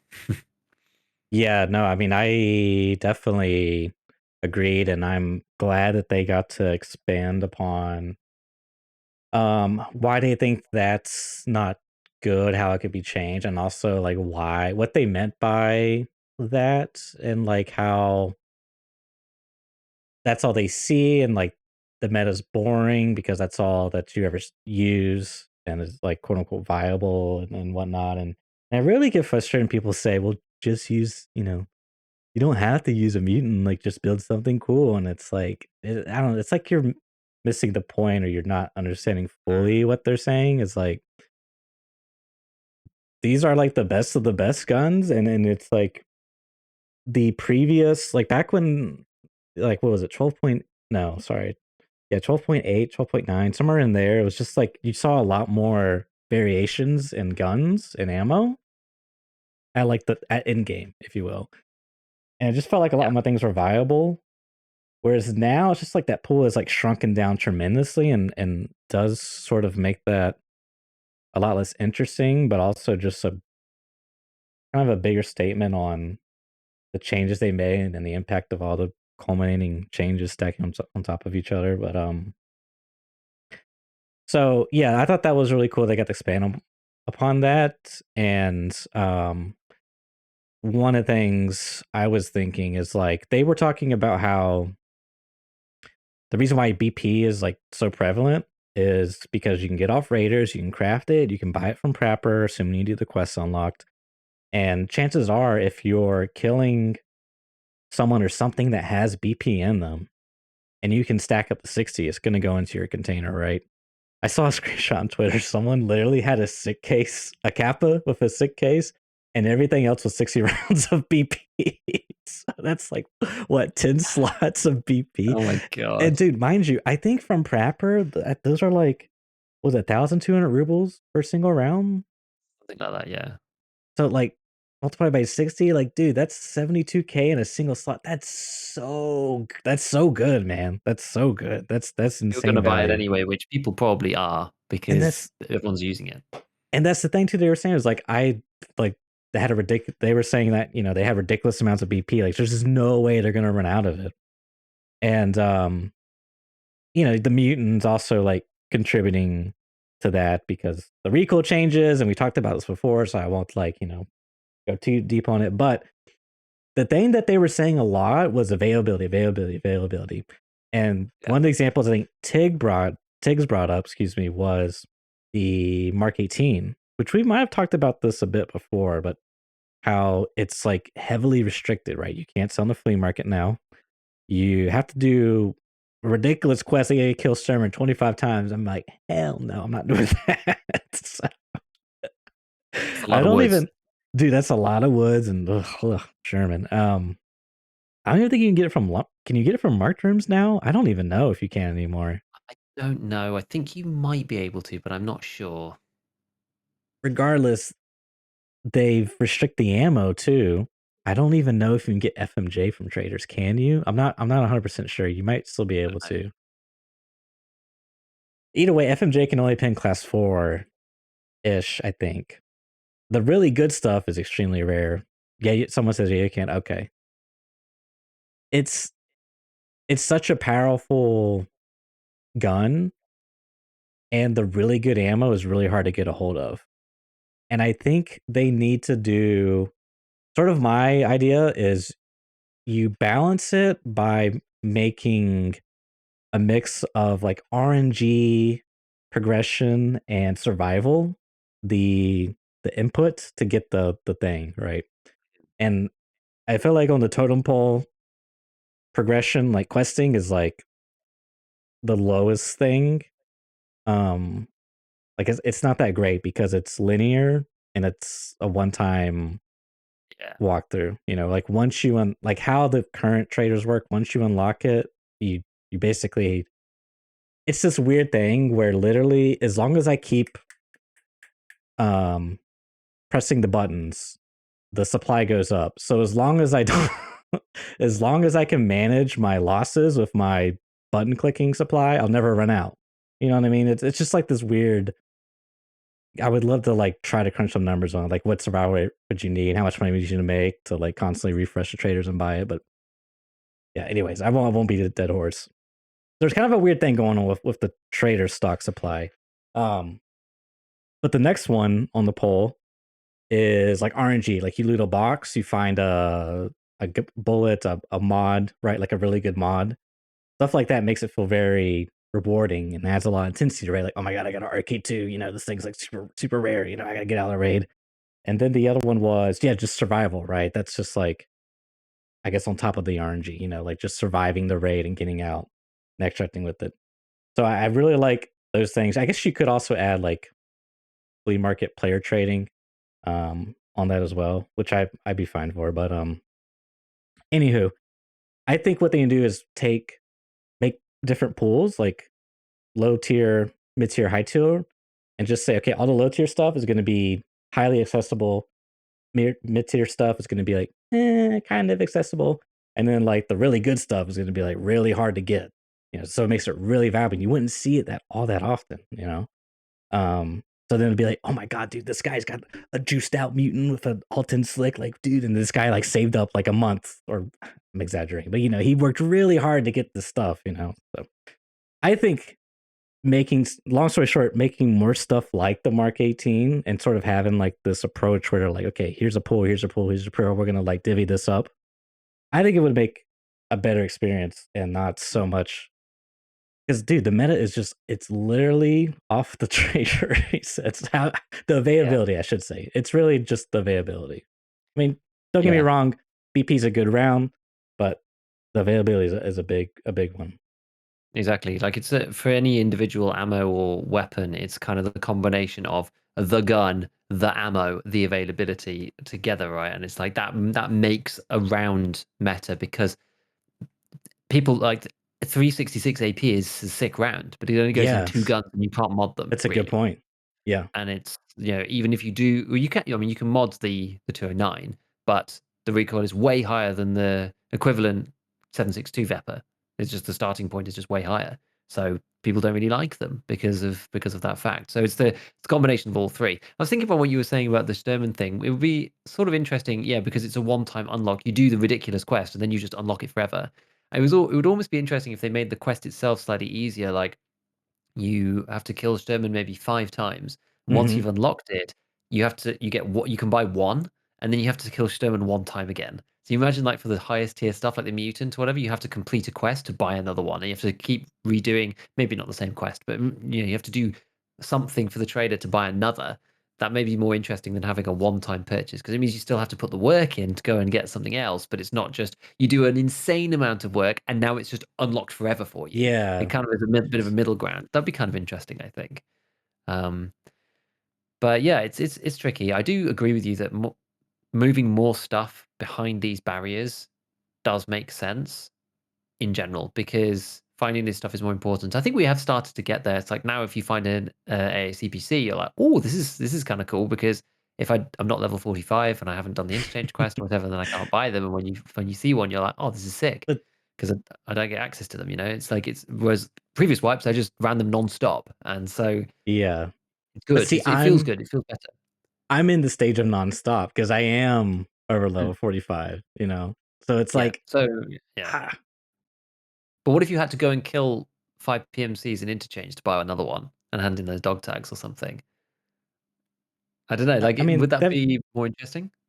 that'd be, yeah, I mean, it'd be more interesting. I mean, I'm kind of the opinion of just like kind of like slowly easing off the quest because I just find like just the game, how the game's set up with like opening crates, you could find something really valuable, or killing a boss, you could get something really valuable and having to extract with it. Um, I like that more than repeatedly throwing myself at something, you know? I don't know, because it just feels a little bit too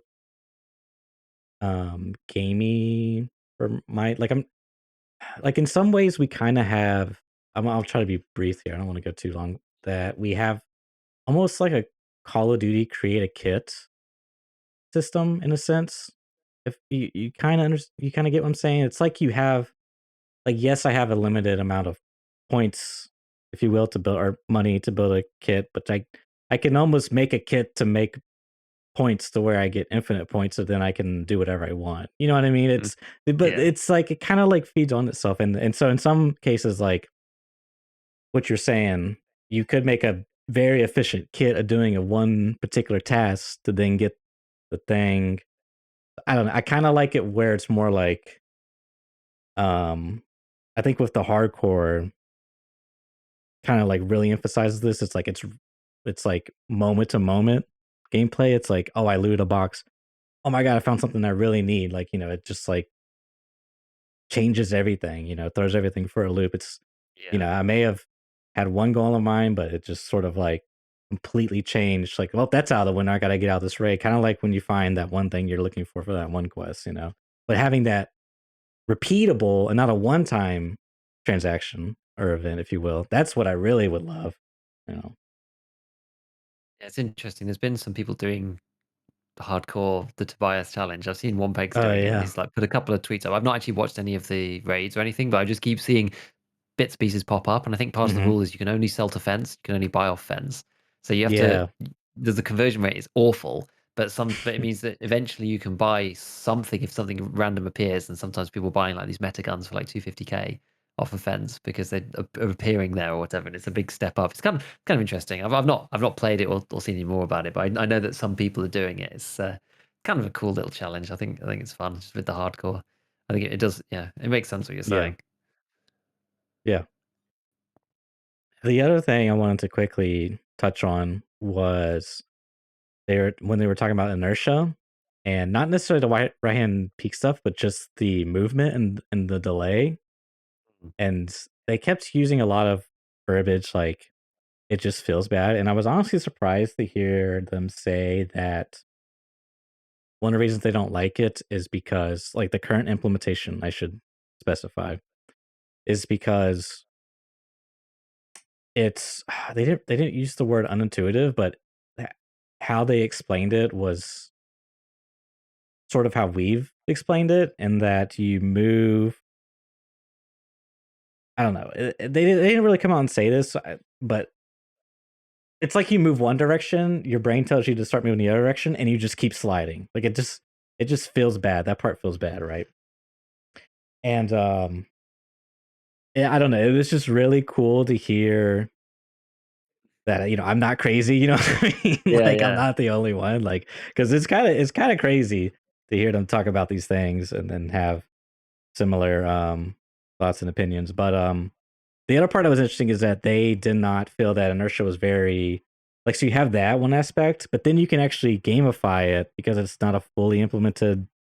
It's not perfect, there's flaws to it. You can actually trick the system and do this certain movement tech that's most likely definitely not intended by the game to sort of like overcome it. So there's like a mechanical bug within the game that they're utilizing that most people probably don't know about or will utilize.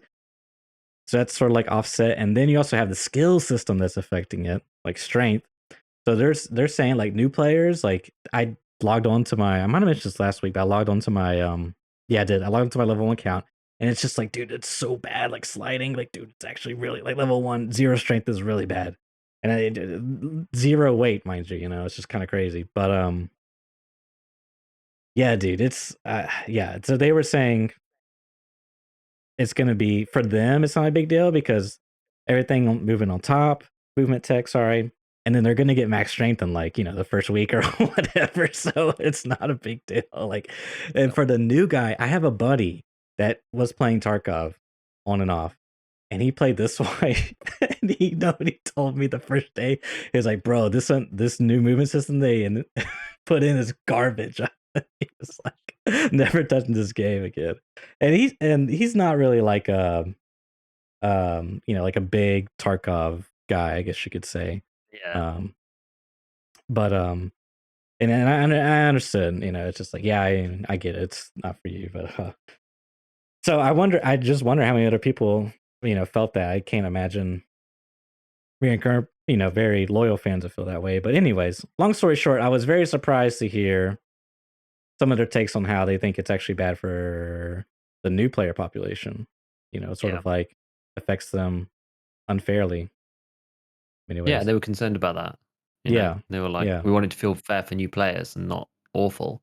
And that it's even more of an advantage, even if they don't necessarily like the implementation of Inertia, they say this implementation is actually even better. They say it's weird that people say that, oh, you just want it in the game so that well, sorry, out of the game so you guys can just chat about and stuff. And they're just like, bro, like what are you talking about? Like the movement felt way better before, but it was actually more fair before because now we can just kill anybody who's under level 10 strength. They just don't yeah, stand a chance. They don't yeah. even stand a chance. The skill gap is the wrong way to put it because that implies real, but the in-game skill gap is actually way higher now than it was. A bit Interestingly, of like the game both. punishes you for more, for yeah, and a bit of both because you've got these new skills that have come in because people are like metagaming the actual keyboard mechanics. But it's what we talked about before, right? Fundamentally, all it comes down to is if you press a button and you're accelerating, that feels fine. If you're pressing a button and you're accelerating slowly, that feels fine. If you're pressing a button and your character is still traveling the opposite direction, it feels awful. And you're almost better off having a system where at the you same stop speed. instantaneously Sorry. at the same speed, right? And yeah, Hmm. exactly. And so you're almost better off having a system that you stop instantaneously, but your acceleration is much, much slower. Because then at least you you feel slow, but at least you feel like you're in control of your character. You feel like your character is going where you're telling it to, even though it's moving there at a slow rate. You're not going the opposite way, and that's why people think it feels floaty because it feels like you're controlling a barge or something where you're going in one Yeah. direction and you turn the thing and it then slowly starts to go the other way. That's why it feels weird. Whereas if it Hmm. stopped instantly, it still wouldn't be the right solution. I'm not saying that that's the right solution, but it probably wouldn't feel as weird as it does now. It's because you press when you press the button the one way, you expect your character to move that way, and when it continues to slide the other way, and yeah, it's slowing down, but you're still moving in that direction. It just feels funky. Just feels funky. It does. There's a content creator named Tayoff. I hope I'm saying his name right, but I saw actually I think someone in your chat posted a video. Yeah, I think that's what happened last week, and I watched it. and he basically shows the mechanics, talks about inertia, but why it feels bad. But he also takes examples from other games, like more arcadey games, Apex, CS:GO, Call of Duty, and shows the differences. But he also did Squad and Insurgency, which I thought was kind of interesting. And That is interesting. one of them didn't have any. I think it was Squad didn't have any inertia. Like it was just you know pure left and right. And then I think Insurgency had a little bit of inertia. Um, but yeah, that was I shout out to Tayoff and go check that video out because I thought it was a pretty cool video. I really want to do this video. I need to hunker down and get the strength because what I want to do is level 1, show the movement. I need to find some testable way. I got some ideas, and then like repeatable testable things because I want to also see how strength affects it. Level 50 and then level 51 because it's like a different. In Mhm. my mind, it's different, and I want to. That's kind of the hard part that I gotta figure out once I get to 50 is I gotta figure out the testing methodology ahead of time because then I have to go do the test for 1 and 50 and then go level up and then come back and do 51, but then I can't Okay, have a yeah. different testing methodology by then. Otherwise, everything else I can't go back in time. So yeah, but And you'll have to wait anyway, for me to get to 50 strength, and that's going to take a yeah. long time. Giga, what's your password, dude? Let me get in, dude. I gotta level up. Oh my goodness. Uh, Yeah, it's all right, intriguing. It's intriguing. Yeah, that I is don't that. know. I am fascinated. I haven't seen that video, so I might actually go and watch it because I was actually about to ask you and say, oh, I wonder how it's actually done in other games. I don't. The thing is, though, I would kind of want to rather than seeing it in game. What do? You kick your desk? Because like, My foot slipped and I smashed something. It's fine. It's like, totally fine. good, good, good, good.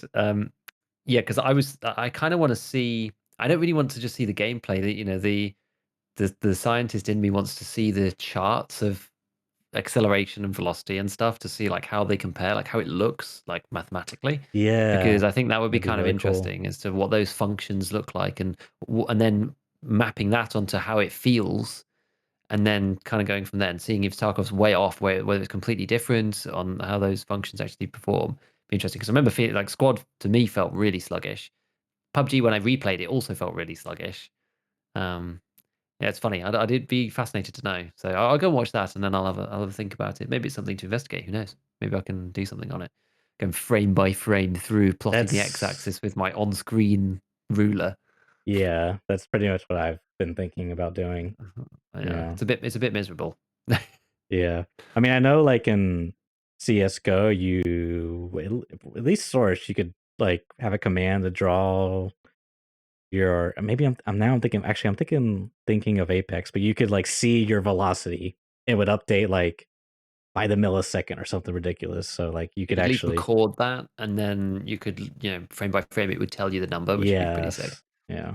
Unfortunately, I don't have that on Tarkov, but Yeah, um exactly. Well, I think like what was V doing with the strength stuff? He had some dude with a rangefinder, and he was shining it on the guy's back, and oh yeah. he Like had testing like sound. Yeah. effectively real time position. So once he had real time position, he could then work out velocity and all Yeah. this other stuff. I don't know whether because it only goes by the meter, right? So Yeah. somebody jiggle peeking, you wouldn't get enough. There's not enough granularity Yeah. in the rangefinder, unfortunately, on that one. I wonder if you could take. My brain's now going into crazy territory. Like, could you now just take a series of screenshots continuously and use the positional vector that comes on the screenshot data? Because your position actually comes out on the screenshot information in the file name. So there's a way of working out where you are. Oh, So you could almost take dang, that's pretty and this is smart. and with the timestamp, and you just go just have Yeah. or like have like an auto hotkey on or something. So it's just like just continuously taking Dude. screenshots, almost like a video, and then can like write some script that like I'm not good enough on programming to do that, to be honest. But I'd have to relearn how to do stuff. But I'm sure somebody could do it. Somebody could do it fairly easily, I imagine. Just like read through a bunch of file names and the position dates and the time that it was taken, and then yeah, you could work it out like that. But I know sometimes that's what you're describing is like used for devious things oh where really? yeah, because what happens is you're kind of like overloading the game or client to server. I don't really know, but you can like basically take multiple screenshots I don't know if it's true for Tarkov, it might have been at one point in day, but you could, like, move, and then you would actually, like, pass through the level, like, glitch through. People use this for, like, glitches in other games, things like this, so Oh, I kinda wasn't aware funny. of that. Okay, oh, fine. Yeah, yeah. I don't know how that Interesting. works, like, what Yeah, causes that, but anyways. Um, yeah. dude, anything else from the podcast? I'm sure I didn't really take notes because I just there's a few things in my mind that I had, but, yeah. Yeah, no, that was it really. I mean, I took those that's everything that I'd written down. There was I think it just distilled into a few of those things. But yeah, it was more generally just the feeling and the nuances of what they were talking about, and I understood where they're coming from. As you said, it's the content overlay over what I was talking about, which was the mechanical PvP viewpoint, and it would make complete sense from their perspective. I get it. I get it. But they're all they're thinking about the other stuff that everyone else is too, about new players and that kind of thing, and that there should be tweaks. I did agree actually with what Hyper was saying that because Hyper and Jesse sort of disagreed a little bit because Jesse was like, this stuff was on ETS, it was tested in multiple iterations, and Hyper was like, we haven't had any iteration changes since it was released though. Mhm. And as Jesse said, he was like, "Oh, at the beginning when it came out, it felt good, but now 6 months down the line, we're like, okay, well maybe this needs to be changed or this needs to be changed." So it's Which like 4 months down the line, which I get, and I'm still not entirely sure about the methodology of ETS in general because of the environment in which it's done. We talked about this last time, so I don't think that you can say that anybody can say it was tested in ETS and therefore you can't complain about it because this is it now. I don't know. It's yeah, different. I just feel like it's different. Testing it in live through 4 months of the wipe when people are right. actually gaining levels in There's a strength, lot like, more data points. I would be surprised if anybody had over 10 strength on ETS. I just would be Yeah, because because you're yeah, not playing it seriously, right? And you're not playing it like that, and you're also not playing it 10 hours a day. No one right. is. Why would they? Yeah. It just You doesn't make sense. It's not it's a test environment, but it's not like the real game. So you test bed it there, then you implement it the best that you can, and then there should be another round of testing. That's why it's a beta in the first place, right? So I don't know.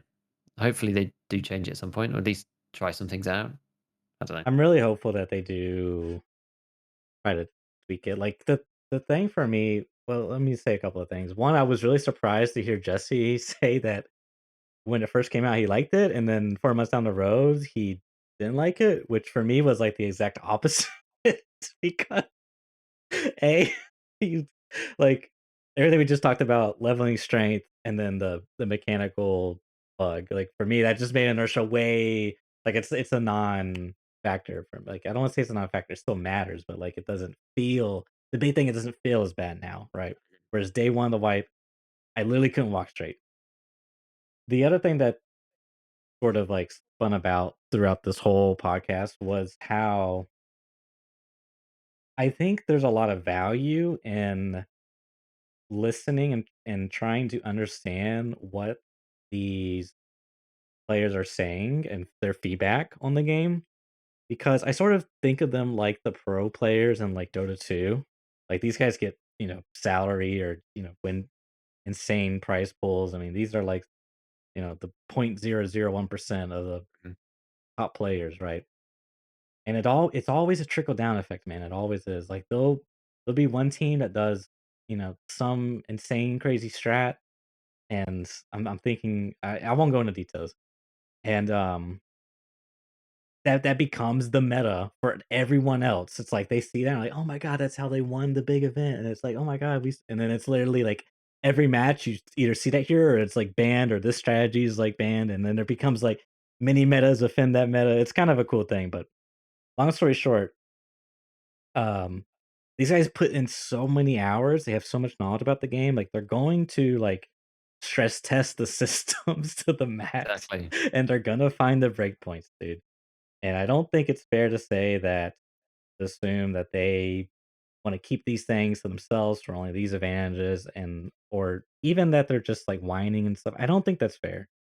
So, I really do think that there should be sort of uh a change in mentality or, perspective on their opinions because I think there was like, dude, just like honestly, just listen to the cast, man. I was really surprised how many things that I was like, yeah, dude, I agree, you know, or whatever. Like that's a good point. I never thought about it like that before.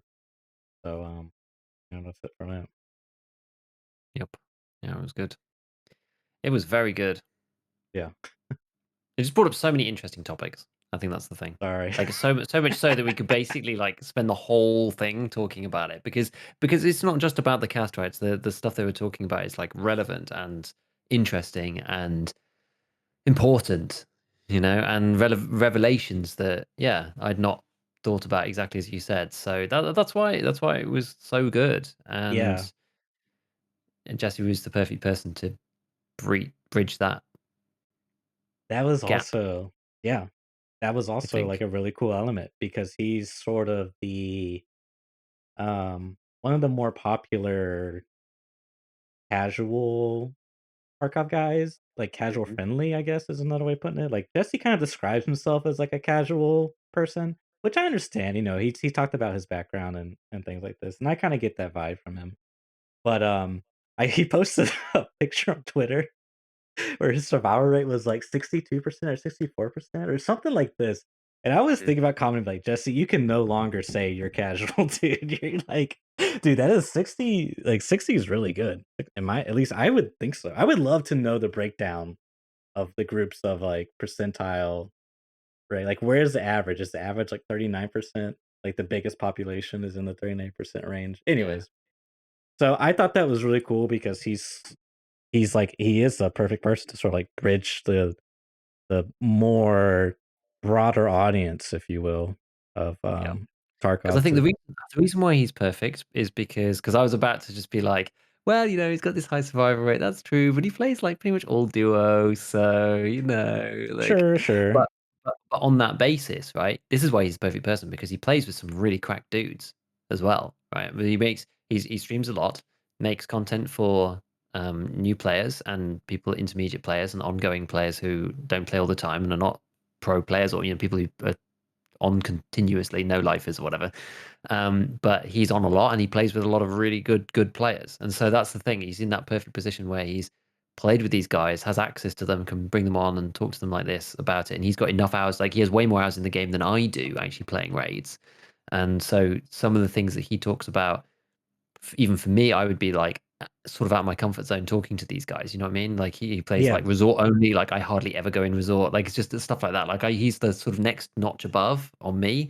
So he's like in that reaching distance to these people. Whereas I feel like for me, I'd be like slightly out of reach actually in some ways. So he's like perfectly positioned for it. He's like the best, and Mm. he's so chill and such a good host. I also do Yeah. think that he was quite good at um pushing back on things that he thought were unfair, the things that they were saying, Yes. rightly or Yeah. wrongly, but He he was did. not afraid to challenge their opinion, which I Yeah. thought was actually really good because it made Yeah. the dialogue actually it enhanced it even further. Yeah. So no, mad props to Mr. Jesse Kazam. He did a fantastic job.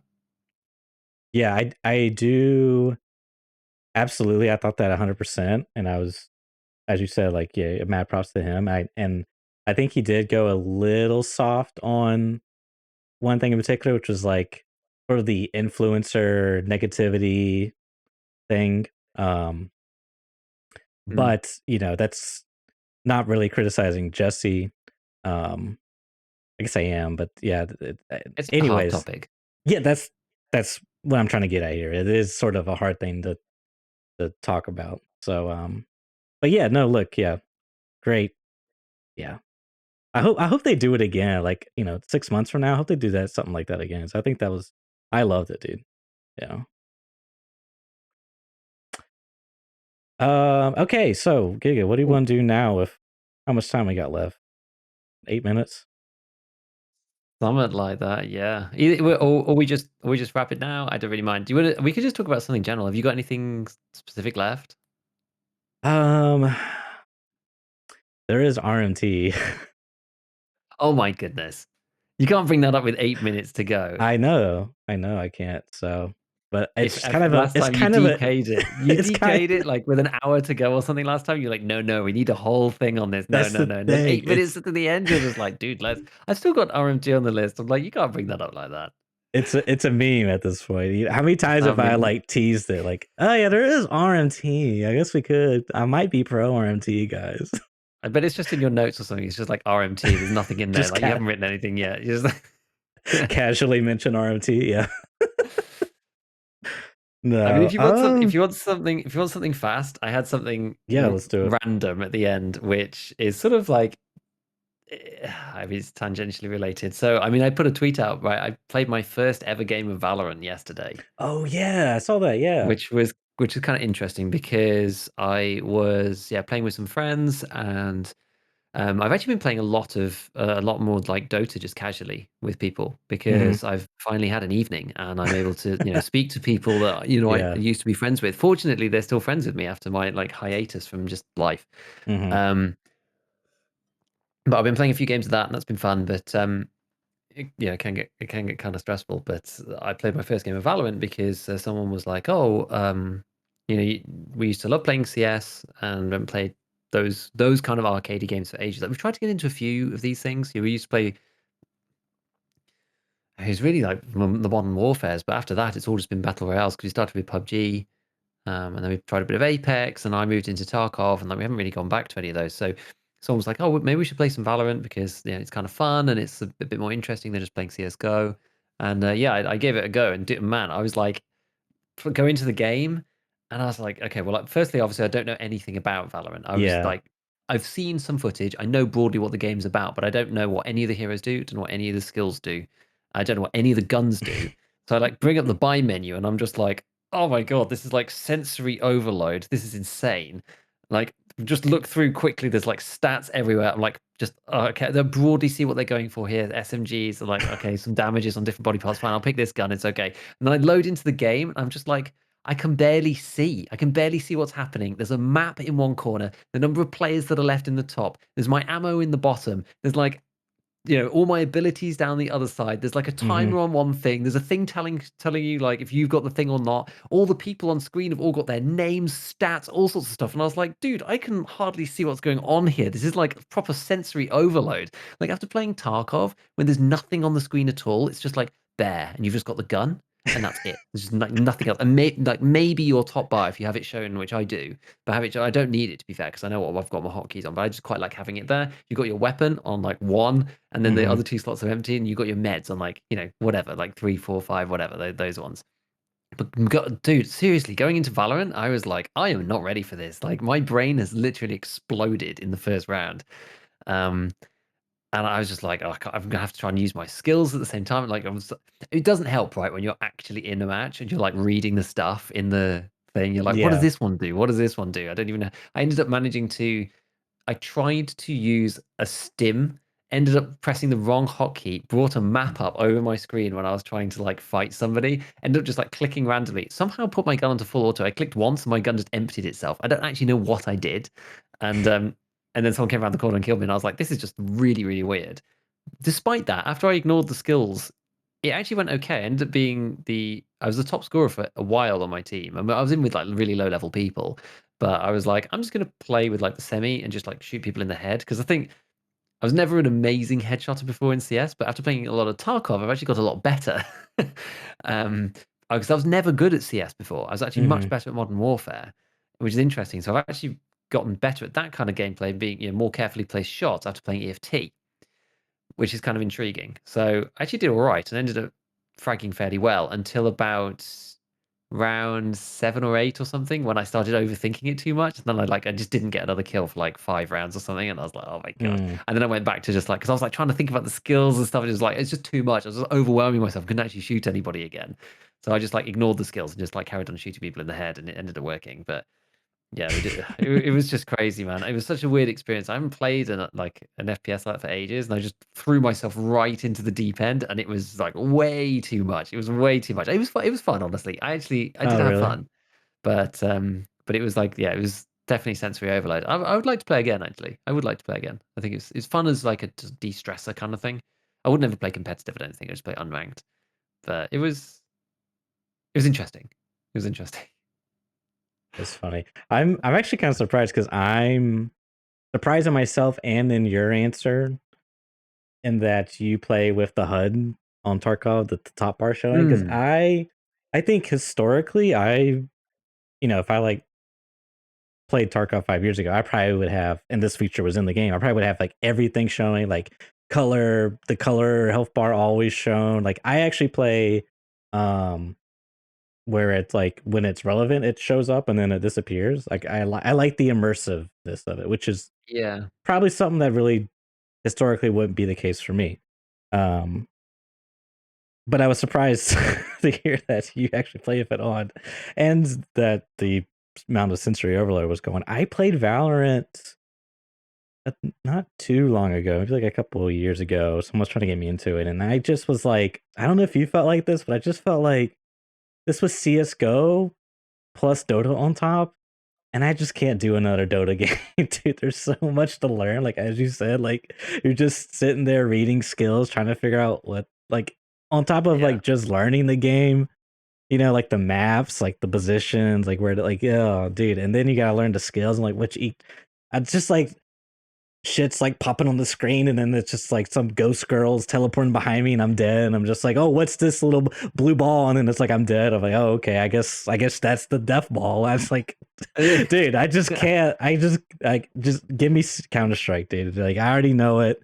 Nothing too crazy going on, right? Like it's Yeah. just yeah.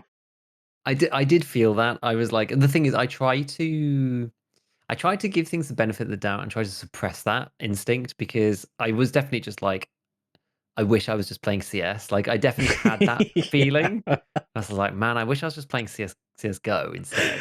Yeah. Because like I know what all the stuff does. Like I know all the maps. Like because I've been playing the maps for years, and we were talking Yeah. about like D Dust 2 or whatever. I'm just like, Mhm. damn, this is the perfect map. Whereas I feel like I'm playing Dota on FY Ice World when I'm playing Valorant. It's just like just weird. But to be fair, the map was really tiny, and I got like the broad gist of it after playing literally just one round on the first map. I don't even know what it was called, but it was kind of a white sort of map, like almost snow, but it's I don't know. But I was like, okay, well, I mean, compared to something like Tarkov, right? The maps are humongous, whereas in the arcade games, you kind of like you work out the routes and da da da, and you can kind of get Yeah, a feel yeah. for it, right? You can start to play. I think if you focused on one character as well, you could probably play fairly easy. Because like Dota's even more annoying because the skills are so complicated and there's so many mechanics for them and stuff. I feel like maybe Valorant's a bit easier because it's a bit more like Overwatch or something, right? There's like the skills and stuff in Yeah. that, but they're relatively self-explanatory. It's not too bad. Um, so I don't know. I'm gonna give it the benefit of the doubt and give it a go and try and do it rather than just dismiss it because I don't know it. It's one of those ones where I'm going to try to not just be like super boomer about it and be like, oh, Are you I calling me a boomer? just like, oh, I don't know this game and I can't be bothered to learn it, so I'm just Mhm. gonna not, I'm just gonna play Counter Strike forever. Like A Team are playing like Counter Strike Uh, 2080. And I only play Counter Strike 1.6. That's the pinnacle of yeah, gaming right there. exactly, exactly. Yeah. So yeah, no, it's interesting, dude. It's interesting. Dude, good for you. Just was like, man, I just can't do another Dota. Like, it's just like I just can't, dude. Too much to learn, man. Like, dude, I'm actually surprised you were. I don't know if we were playing ranked or not. I can't remember, but yeah, I just can't see myself playing that game casually and having fun. I just Really? can't. Hmm. Dude. Yeah, If it's got matchmaking, then I think it's okay because you'll be yeah. against other scrubs, so it's fine.